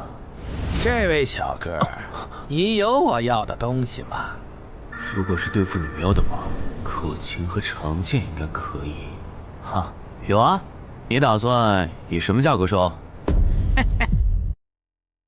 我得先看看货，货好，价格都好说。要看货，你得等我半个小时，我回家拿去。那你得快点，如果在这期间有别人卖我要的东西了，我可就不收了。哼，知道了。都在这里了。这个口琴确实可以吸引女妖，我可以给你6枚黑市金币。Nice。至于这把剑，这剑携带圣化属性，对邪恶生物伤害加2点，能够有效攻击女妖。哦，有点意思。爷爷，你这把剑我可以给你8枚黑市金币，咱们加个微信吧。之后我这边如果再有需要，交易起来也方便。好啊，加好了。慢走啊！赚大发了。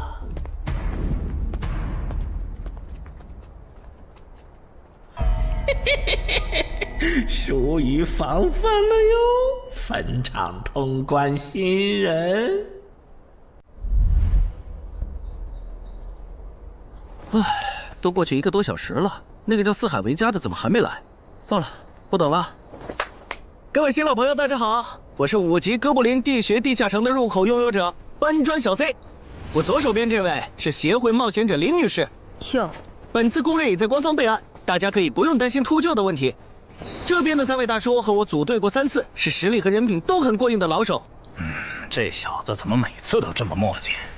然后是本次行动的金主，目前还是普通人的王老板。大家好，鄙人姓王，是东山地产的经营者。最后是新朋友，爱写作的东山市民和今天也很闲鱼呢，他们都是3级以上，可以胜任后援工作。大家好。怎么这些人都喜欢在公园集合呀？上次的师傅秃鹫事件后，我都快对公园有心理阴影。大家都互相认识了，接下来请随我前往哥布林地穴的入口所在地吧。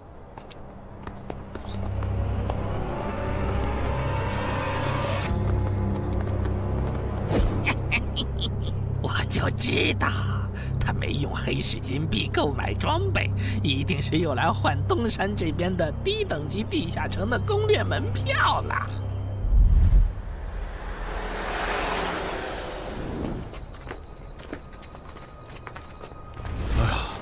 那个还要走多久啊？啊，快了，入口就在前面。小森，这入口你是怎么发现的？这也太偏了。不是我发现的，是本地的一位驴友发现，然后卖给我的。真的假的？这年头还有发现地下城入口以后自己不攻略，反而拿去换钱的傻子？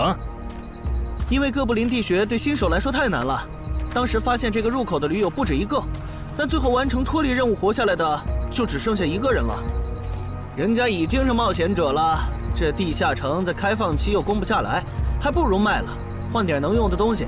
剩下的钱分给死去同伴的家属，这选择挺合理的呀，不是吗？合理是合理，但我觉得事情应该没那么简单。喂，你这人真是的，咱们都合作好几次了，你还怀疑我？到了，形状、颜色、大小完全一致。没错，这个就是5级的地下城，风险评估过了，可以进。讨厌。这下你放心了吧？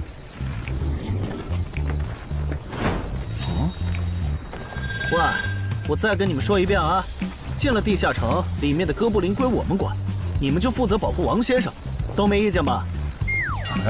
我这200斤肉就交给2位了。脱离任务呢？通关任务大家都一样，但如果我的脱离任务是狩猎哥布林，那我们会优先满足你的脱离任务，然后再考虑通关。这么容易就能拿到通关奖励，那我更没意见了。我也是。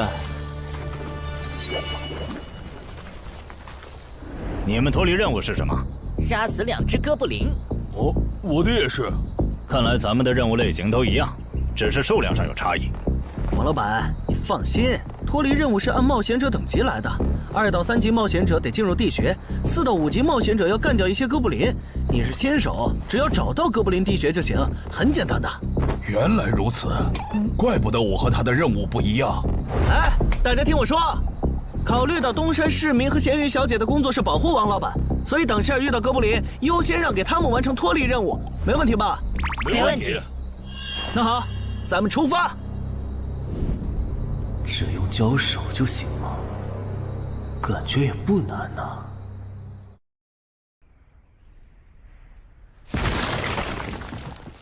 这个你不要吗？不要，你杀了吧。这就是5级地下城里的怪物吗？感觉也没多强啊。那是因为现在遇到的都是小怪，真正难搞的 BOSS， 得深入地穴以后才能遇到。一般情况下，哥布林地穴的 BOSS 哥布林勇士，得3、5个老手一起上才能干掉。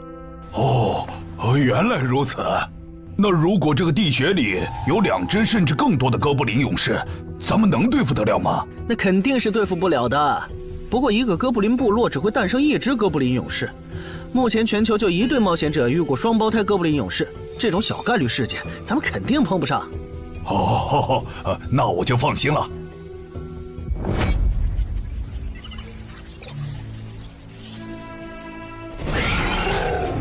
速战速决，别让他们逃回去报信。明白。麻烦了。啊？你指哪方面？从我们踏入地穴到现在，已经遭遇了4波哥布林。很明显，这地下城的小怪数量多得不正常。我们可能中大奖了。搞不明白你们这些富人究竟在想什么。你都这么有钱了，为什么还要成为冒险者？说来惭愧，鄙人成为冒险者主要是为了减肥。减肥？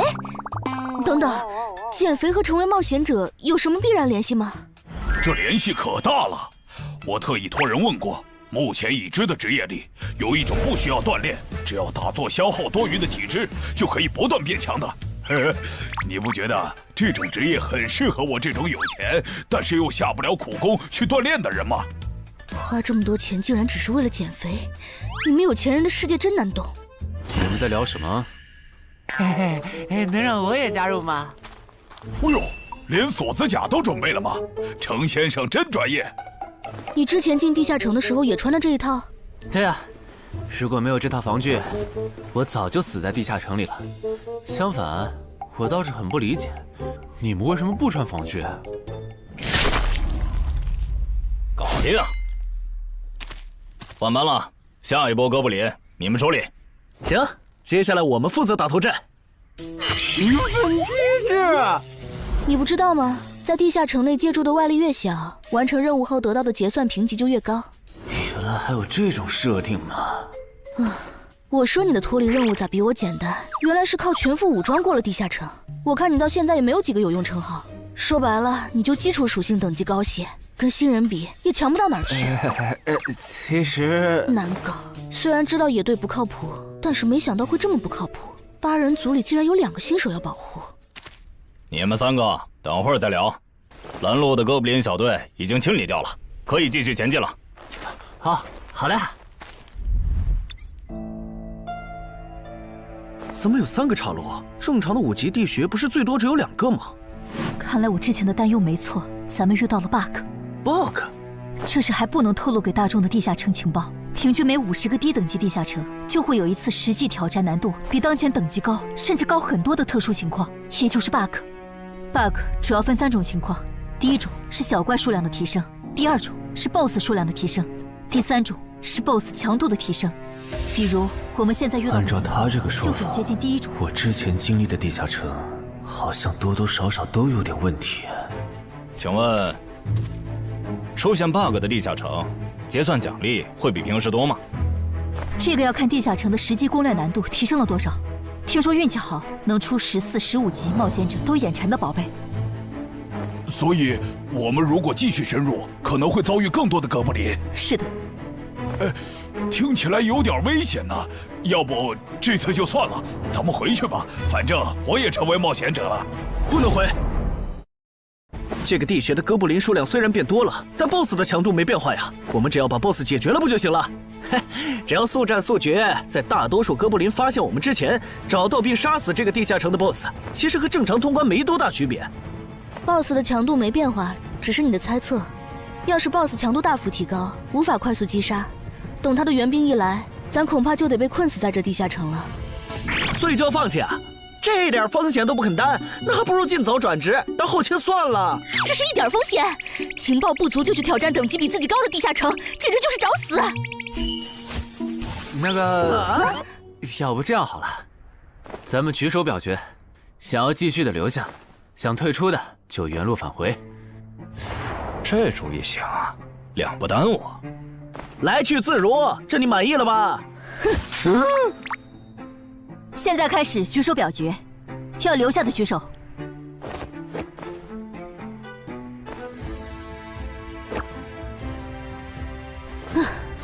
所以说野队就是野队，完全没有封空意识。不是，你有毛病吗？他们等级高，想拼一下我能理解，你实力还不如我呢，你凑什么热闹？但我还是想试试。既然大家已经做出选择了，那就在这里分道扬镳吧。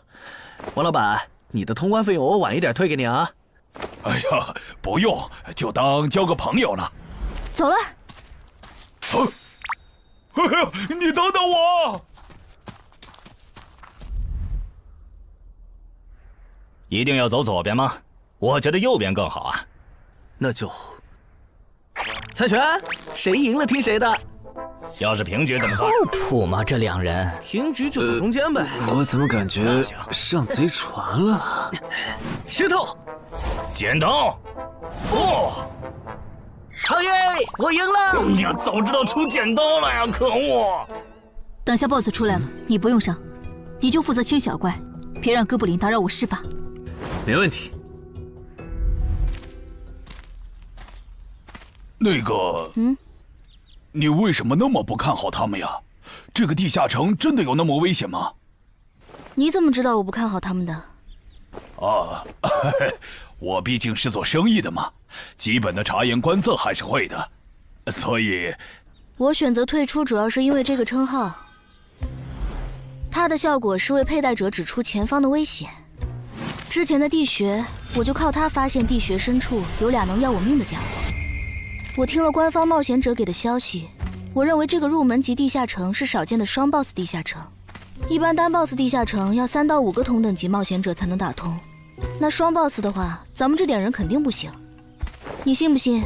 我要是跟他们把话说开了，明天情报商人那儿就会有我和我这称号的情报。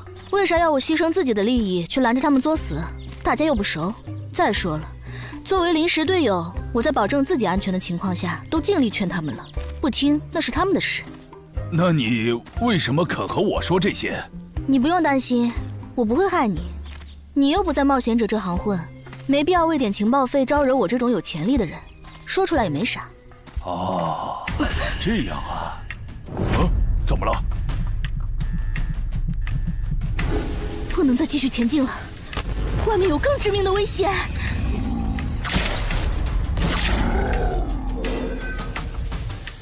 2级速能法术，烈焰爆！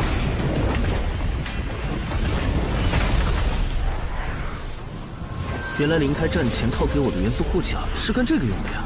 不愧是官方冒险者，虽然同为5级，但他的称号、职业、技能和装备都已经毕业了，而且还是最难凑齐的一套法系职业。干得漂亮！换班，下一波哥布林你们来处理。好的。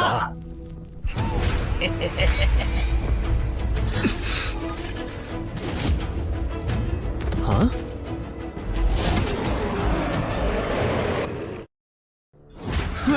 你们看，那是不是 BOSS 啊？怎么感觉有点不太一样啊？应该不是吧？这么矮，和哥布林勇士完全不沾边啊！等等，这是……大家小心，这确实是 BOSS， 只不过不是哥布林勇士，是哥布林萨满。给我冲！大家速战速决，在哥布林勇士出现以前结束战斗，不然我们就危险了。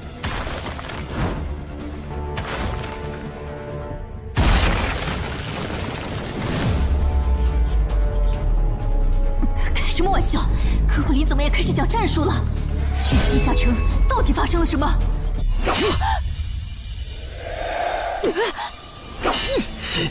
快走，我来会会这家伙。您那边好像遇到麻烦了，你们出个人去帮忙。你在开玩笑吗？这么多哥布林，我们哪抽得出人手？快去帮他们呀！这边我一个人能行。可是，走啊！待在这儿，影响我发挥。我会尽快解决掉哥布林萨满，然后来帮你。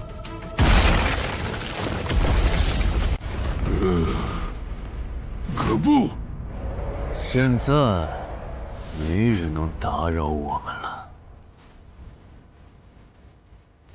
来。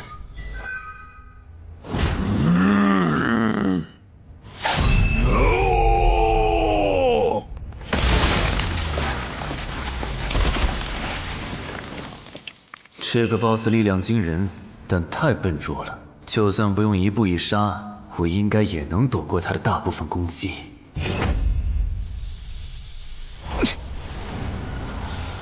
不怕了吗？太简单了。虽然你同化后的速度和力量涨了，可出招没个计划，反而更容易躲了。所以，这就是5级地下城 BOSS 的强度吗？说实话，有点扫兴。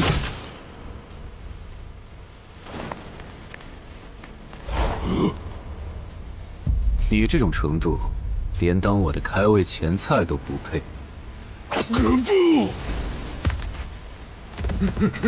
可不！连死战到底的勇气都没有吗？这样看，我以后不用对5级地下城抱有期待了。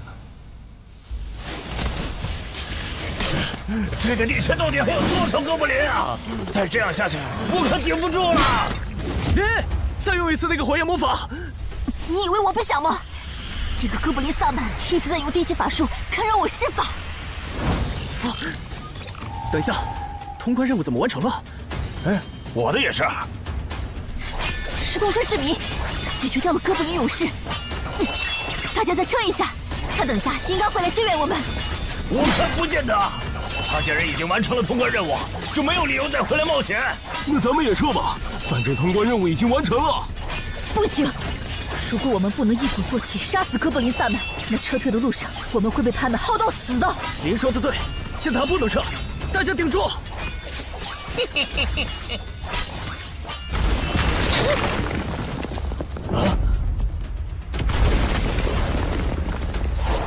石洞山市民，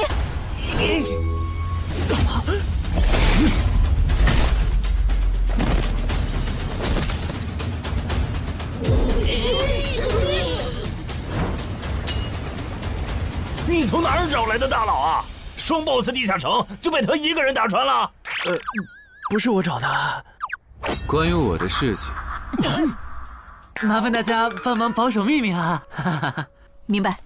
你这种有潜力的新人，容易被人盯上，等级没升上去前，确实不能太张扬。理解万岁。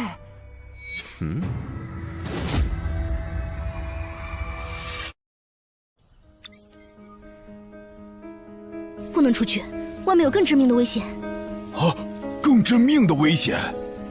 就是有一个危险程度远比双 BOSS 大的冒险者守在外面，我们出去就会被杀。那怎么办？回去找其他人，说服他们一起抱团冲出去。啊！你们竟然把2个 BOSS 都杀了！这俩可都是他一个人干掉的，我们都没出多少力。怎么是他？我之前明明用称号确认过，他威胁不到我。等等，你怎么知道这个地下城有2个 BOSS 的？难道你刚刚一直躲在我们身后偷看？那倒没有，在你们遇到 BOSS 以前，我们就已经走到出口了。之所以知道这个地下城里有2个 BOSS， 是因为我的这个称号，他能帮我找出前面对我有威胁的存在。我就是靠他才知道这地下城有2 BOSS 的。不是吧？你有这么好用的称号，你之前不提醒我们？我是没有直接提醒，但我有劝过你们不要继续深入地穴吧。那你为什么又折返回来？因为出口那边有一个比双 BOSS 更强、敌意更浓的高等级冒险者在堵门。外面有高等级冒险者在堵门，你确定？确定。先是地下城难度超标，再是高等级冒险者堵门，可疑的地方太多了。说，是不是你搞的鬼？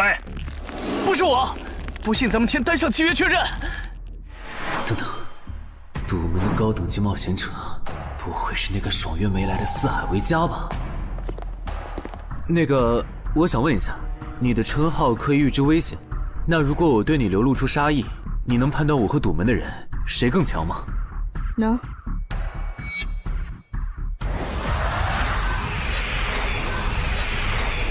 现在，我和外面的那个高等级冒险者，谁强？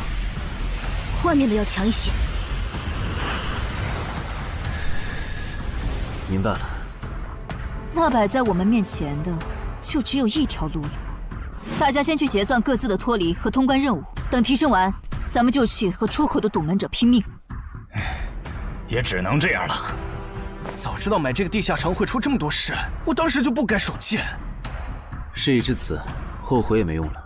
再说，咱们这么多人，未必打不过。这都多久了，怎么还没人出来？那个通关坟场的小子不会死里边了吧？你有没有兴趣？不好意思啊，我想再考虑一下。没想到第一次进入地下城，就让你遇到这种事，实在不好意思啊。结算出来了，这次没有掉落史诗级奇物，看来双 BOSS 的地下城难度也远不如坟场了。感觉下一个地下城可以跳过6级，直接尝试7级了。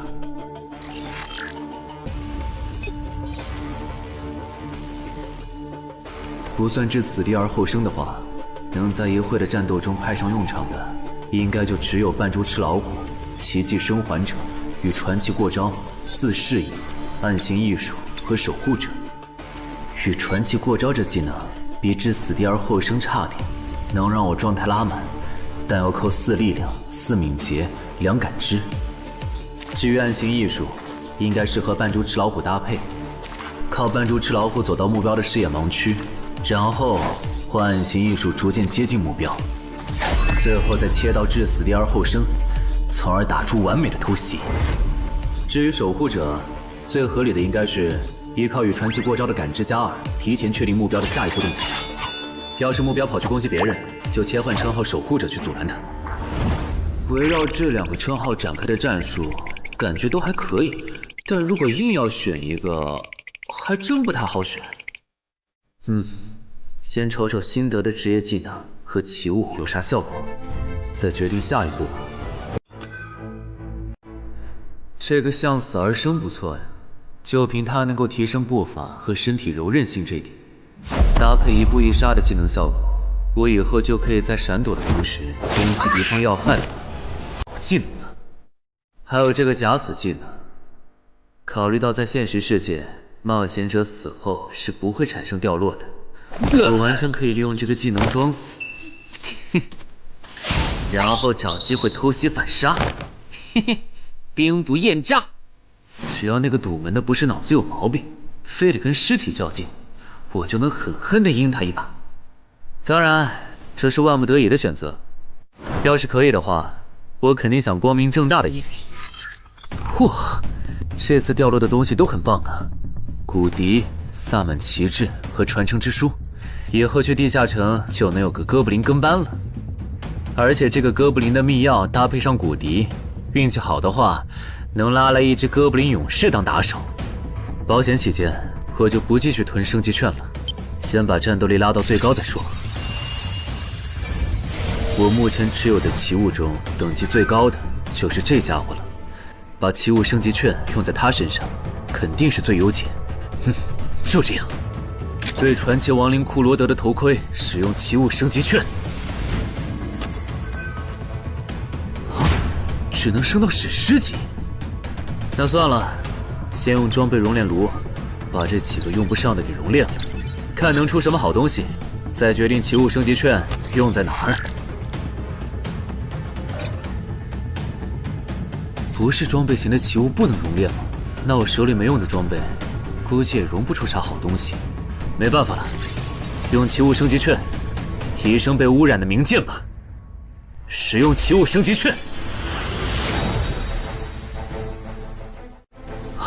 好酷的剑！头盔和武器确定了，那装备祈愿券就用在防具上吧，正好替换掉我买的锁子甲。厉害！这套铠甲穿起来比我之前用的锁子甲还轻便。东山市民，你那边完事了吗？差不多吧。你们整理完了吗？完事了，再给你们上一轮 buff， 就可以出发了。你的装备好酷啊！这些都是你在这个地那下再等我一下，我招个怪物随从。啊！喂，别无视我呀！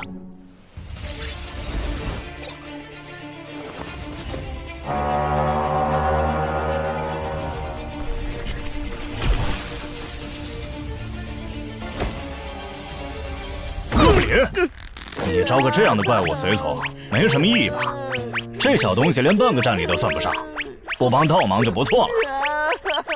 别急，我还没完事。接着，喝了它。不！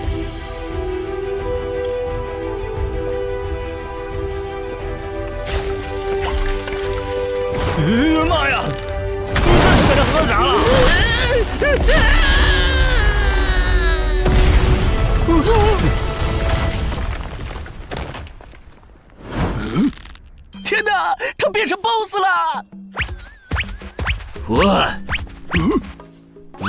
那边有适合你的衣服和兵器，自己拿吧。你的随从不会失控吧？毕竟是 BOSS 级别的哥布林。不知道，不过你可以让他用称号看看这只哥布林对我们有没有敌意。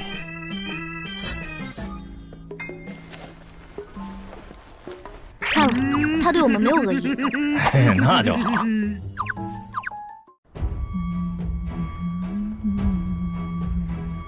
法师护甲以及属性强化，雄之坚韧。好厉害，体质竟然加强了2点。属性增益只有1个小时。法师护甲能给没穿护甲的地方加点防护，虽说比不上你身上这套的防护力，不过有总比没有强。我呢？好耶！你没事吧？没事，休息一会儿就好。嘿嘿，终于出来了！啊，怎么还混进去了一只哥布林勇士？说好的有人在出口堵门呢，这也没有啊。估计是藏起来了，你用称号看一下他在哪儿。好。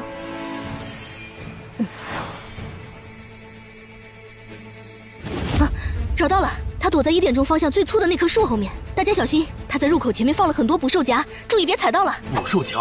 哪里有捕兽夹？有探查类的称号吗？真是够讨厌的。原来是他，这么一来就全明白了。女妖之森刚通关，他不去那儿的黑市买通关物资，却来东山碰运气，肯定有猫腻。知道我在东山的没几个人，团队领袖跟我签了保密协议，肯定不是他。那个戴眼镜的护士也不太可能，所以是商礼还是徐茂？这个人好像有点眼熟啊！等等，你是高成勇？对方很有名吗？何止有名，他可是明广一带最臭名昭著的通缉犯。别看他只有7级，死在他手上的冒险者，光是已确认的就有上百号人了。他不光是想抢别人的通关掉落，还想刷出针对人类的称号，说不定现在已经刷出过量杀戮人类这个称号了。看来你很了解我吧？是协会的官方冒险者吗？果然，他已经刷出了那个称号。这样吧，我们做个交易，那小子留下，你带其他人走。这条件可以啊，要不咱们……别信他！协会的档案里，高成勇有放过目标然后再猎杀的记录。要是你们真的信了他的瞎话，等他干掉陈海，再用追踪手段把你们一个个找出来，你们连还手的机会都没有。没错，虽然他嘴上说放过我们，但对我们的恶意一直没有降低。他在说谎。连恶意也能侦测吗？这样好了，既然他的目标是我，那就由我和哥布林勇士主攻。你们看时机牵制，大家都是一根绳上的蚂蚱，这种时候就别心存侥幸了。当然，如果你们中有人实在怕死，那就赶紧滚，别拖我后腿。我们会做好辅助工作的。看不出来你人还挺好的，要是我绝对逼着他们一起上。打你，我们俩足够了。哼，我就知道你们这些走大运拿了 S 级评价的新人，就会自命清高，觉得别人都是你们成长的垫脚石。但现实可不是这样的哟。新人在1到5级时很难搞到成体系的称号、职业、技能和装备。你的武器和铠甲这么豪华，我猜大多是装备吧。不巧哦，我的技能天克你这类新人。可是，迟缓术。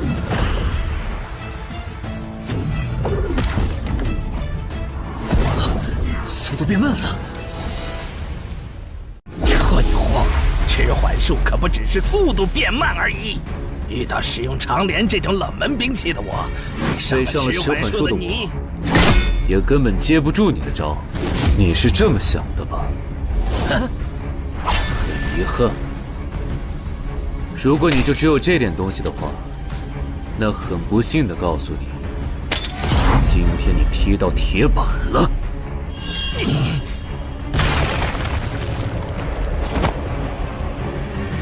开什么玩笑！我百试百灵的组合技，竟然被他这么简单的破了吗？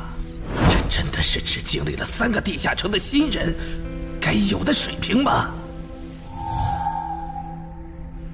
嘿，那个高成勇也没有你说的那么厉害啊！一上来就被陈海大佬没收武器了，感觉陈海大佬都用不上咱们了。不是高成勇不厉害，是陈海太强了。现在的他，恐怕和明省分部重点培养的那位超新星是一个水平。如果我说我认栽，那把长镰我也不要了，能放我一马吧？换位思考的话，你会吗？说的也是。消失了，那件披风的效果是隐身。唉，一想到超新星要死在我手里，我就感到惭愧呀。如果你没遇到我这样的新人杀手，大概会成为传说级冒险者吧。可惜，今天你就要死在这儿了，是你选择的死战。陈海，小心，那人没走，就在你周围。你这娘们儿！你在看哪儿呢？你不可能！你怎么知道我在这里的？因为我感知20，你的一举一动在我这儿都是明白。蛮感知吗？这个人你来杀。好嘞！老天，真是不公平！我想问一下，3人冒险者如果要加入协会，录入个人信息大概要多久？工作日的话，半天。这么看来，就是云霄市协会泄露消息的。我申请加入东山的官方冒险者协会，不过我前天口头上答应要加入云霄市的，他们还没录入我的个人信息。现在换到东山，程序上合规吗？当然，我代表东山市冒险者协会欢迎你的加入。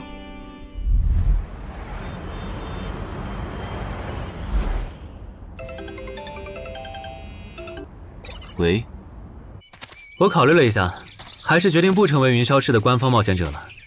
为什么？你的个人信息明天就能录入进系统了，怎么又变卦了？哈，因为我刚刚除掉了一个 A 级通缉犯，叫高成勇。东山的冒险者协会知道后，邀请我成为本地的官方冒险者。这样吧，也挺好，成为家乡的官方冒险者，做事会更方便一些。对，我也是这样想的。那我挂了。以后常联系。废物，都是废物！你那边说完了？说完了。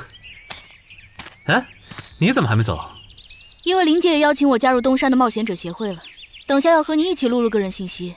这样啊？说实在的，你也被协会邀请加入，我都有点怀疑官方冒险者头衔的含金量了。我不就是在地下城的时候嘴了你几句吗？至于这么阴阳怪气吗？小心点。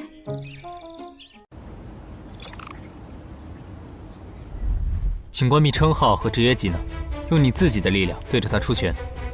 好。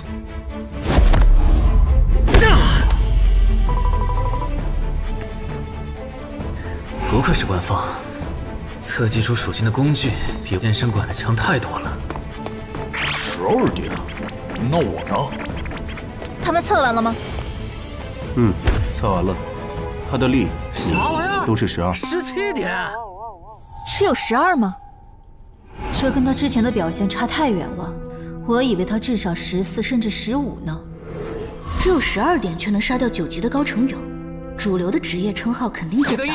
等我激活了职业和称号，再测一次，肯定压过你。陈海先生，你的个人信息已经录入了，这是你的证件。这么快？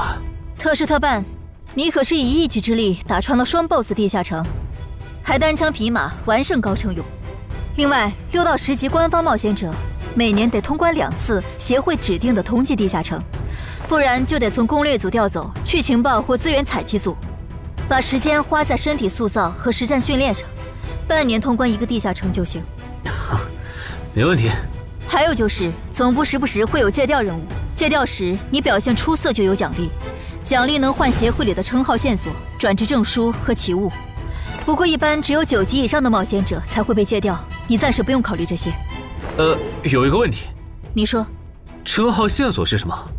称号线索是总结好的称号获得办法，你回去用证件 UID 登内网，看看协会称号图鉴里有没有你喜欢的。要是手里有没用的奇物或图鉴里没有的称号线索，就卖给协会，换自己想要的东西。了解。对了，你打算什么时候遣散你的随从？不能在这边养吗？我这只哥布林骨笛是随机召唤哥布林啊，送回去的话，下次召来的可能就不是这只了，那我不就亏了一瓶秘药吗？这你不用担心，除非你的哥布林勇士在那边的世界战死，或者你打算随机召唤别的哥布林。原来如此。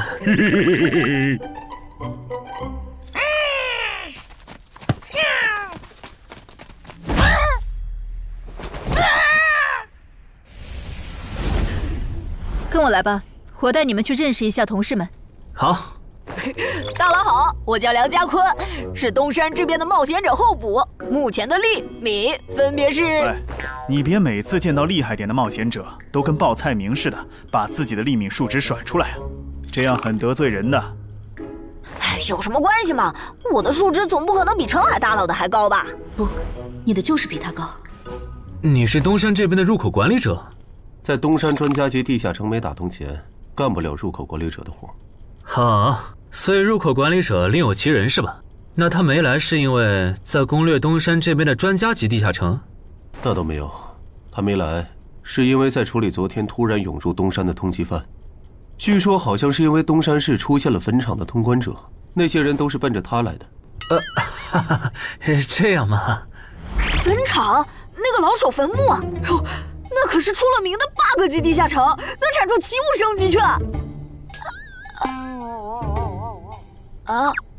你们这样看我干什么？我说错话了吗？你还没意识到吗？意识到什么？那个，我就是坟场的通关者。什么？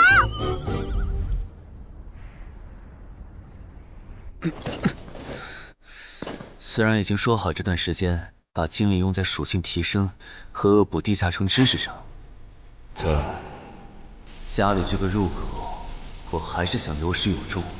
一个人单刷的，我全力以赴的时候，大概相当于10级。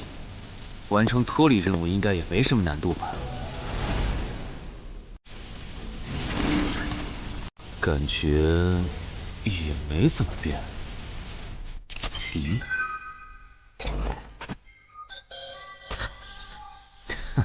原来冒险者面板还能升级吗？那是不是等11到16级的时候，我的面板还会有变化？怎么感觉升到6级后的限制反而变多了？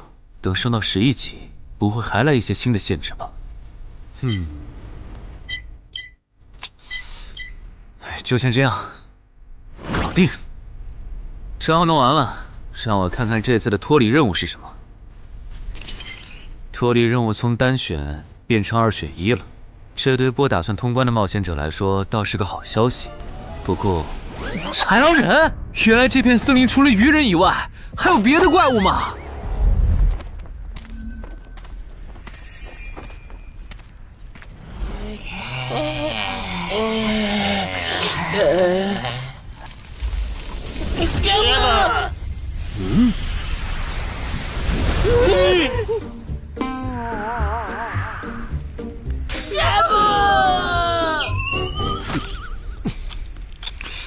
所以在你看来，那些豺狼人阴险狡诈，并且还特别喜欢欺负弱小，是吗？没错没错，就是这样。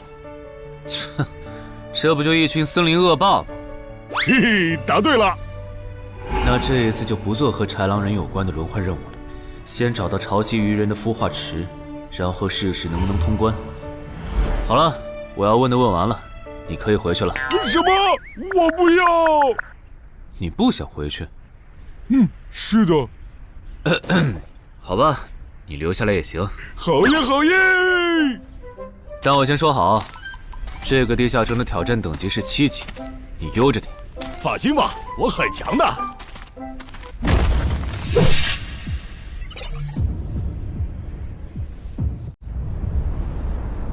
结果你还真组了个野队，让人家带你通关。嘿，还是5级的地下城，你这胆子够大的。嘿嘿，其实还好啦，虽然中间出了一些意外，但也因祸得福，认识了2位很有潜力的冒险者。你这就是幸存者偏差。那些散人如果靠谱，我儿己就不会死在地下城里。我知道，所以我是确认有官方冒险者兜底以后，才决定下去的。说起来，前几天的新闻我看了，你儿子的死好像不是意外。怎么可能是意外？我儿子下去之前，我给他准备了2件保命的奇物，可他还是死了。那2个弱鸡入口拥有者却活着，开什么玩笑？可惜那2个杀千刀的没撑到我出手，就栽在别人手上了。不然，我一定要让他们后悔来到这世上。那这人也算间接为你儿子报仇了，咱得报答他呀。他叫什么名字？叫陈海。我这次来东山，就是要当面感谢他。陈海，你认识？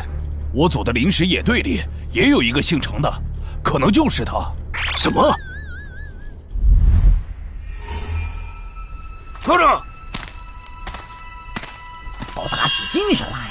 那些豺狼人斥候说不定就藏在附近的灌木丛里，你们这样懒散很危险的。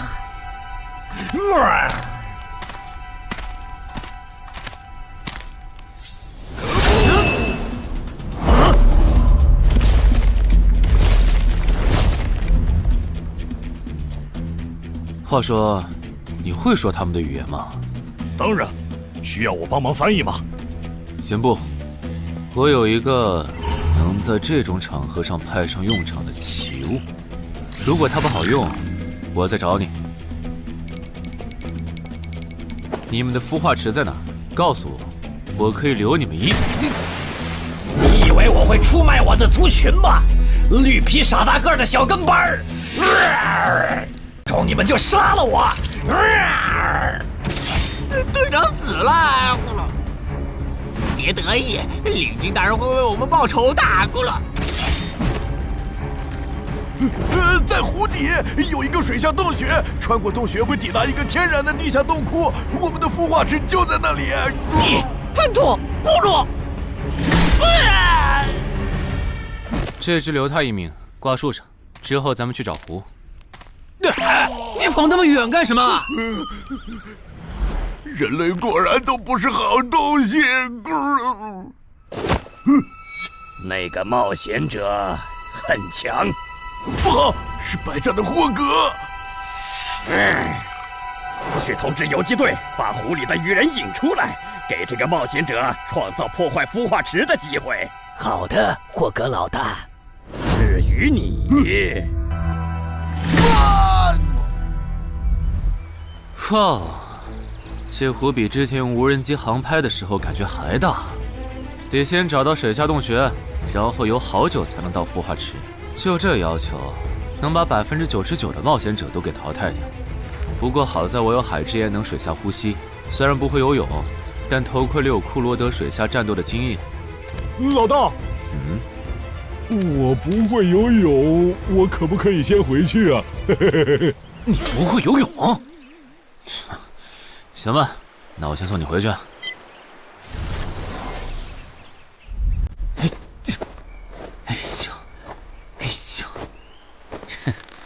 好了，热身完毕，那出发了。果然，依靠海之炎和库罗德的头盔，就算是我这种旱鸭子，在水里畅游，那还不是小菜一碟。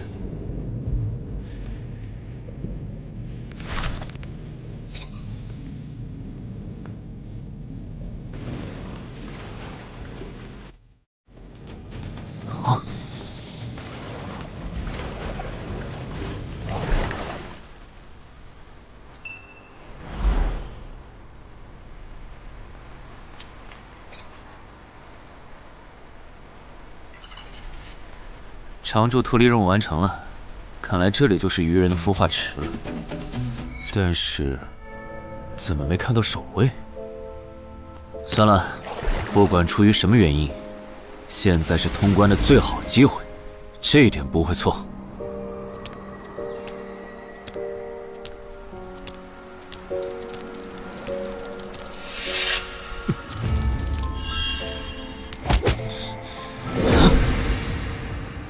就一个咕噜，有点不够分呐，咕噜。都过去这么久了，竟然还有不知死活的笨蛋想要捣毁孵化池，咕噜。是啊，不过没想到的是，这次来的竟然不是豺狼人，而是人类啊，咕噜。原来守卫一直藏在上面了，1对4，他们应该不会给我穿装备的时间，用至死地而后生，速战速决吧。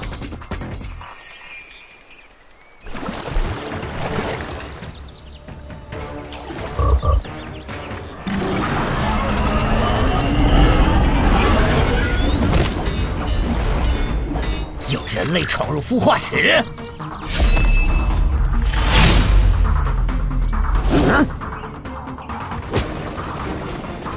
霍格老大，鱼人撤了，应该是湖里的鱼人哨兵发现那个人类冒险者了。派个机灵点的去湖边盯着，如果那个人类冒险者逃出来了，就通知我。好的，霍格老大。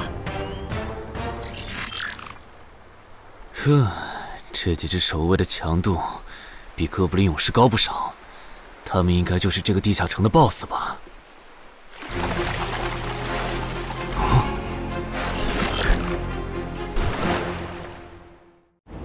6到10级这个阶段的地下城 BOSS， 通常可以划分为团队增益型和个体高战型2类。前者实力一般，但可以为同种族个体提升综合实力。独狼面对这种类型的 BOSS， 几乎很难靠一己之力通关。每次上我的课，你不是翘课就是打哈欠，怎么？我的课有那么无聊吗？但你今天讲的内容之前不是讲过吗？你要是说点11级以后的常识，我说不定会认真听。你以为我喜欢讲这些？还不是因为你们这些莽夫 ！CJ 的超新星步子大，不单人去调高等级地下城，就不会被 BOSS 弄死。公司也不会把我临时叫过来给你们突击补课了。什么？顺治死了？是啊，你这几天没上论坛吗？大家都吵翻天了，说他的死浪费了 CJ 对他的投资。这我还真不知道，到底怎么回事？你快和我说说。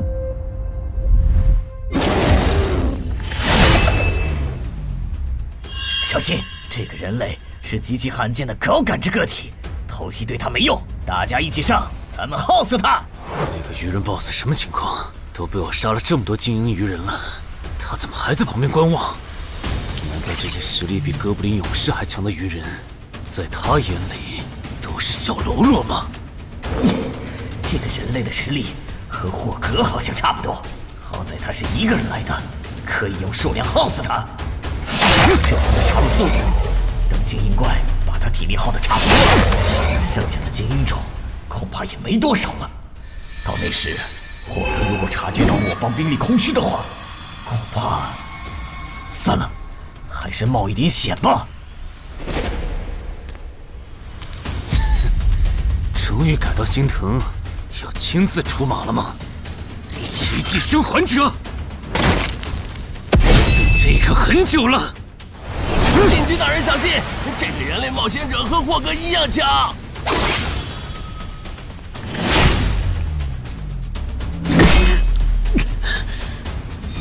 很好。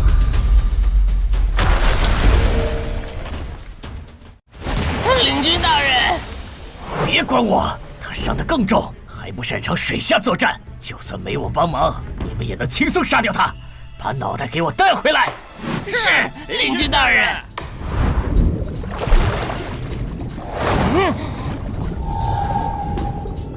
那个人类不是重伤了吗？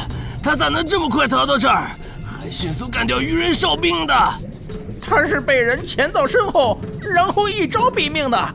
那个人类很擅长水下作战，所以领军大人的判断可能是错的。什么？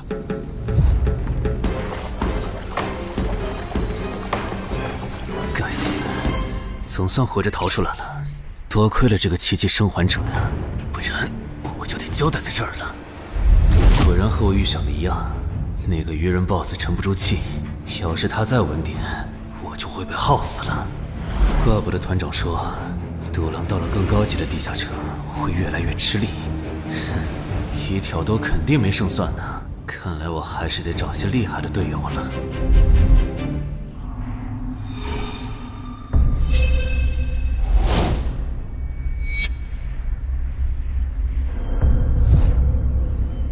那个人类冒险者活着回来了，他现在是什么状态？我不敢靠得太近，怕被发现，但可以确定他伤得很重。嘿嘿，重伤的冒险者嘛。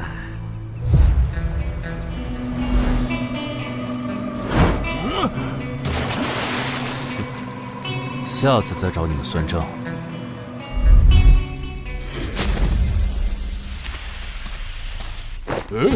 已经结束了。失败了，孵化池里的鱼人太多了，我一个人杀不完。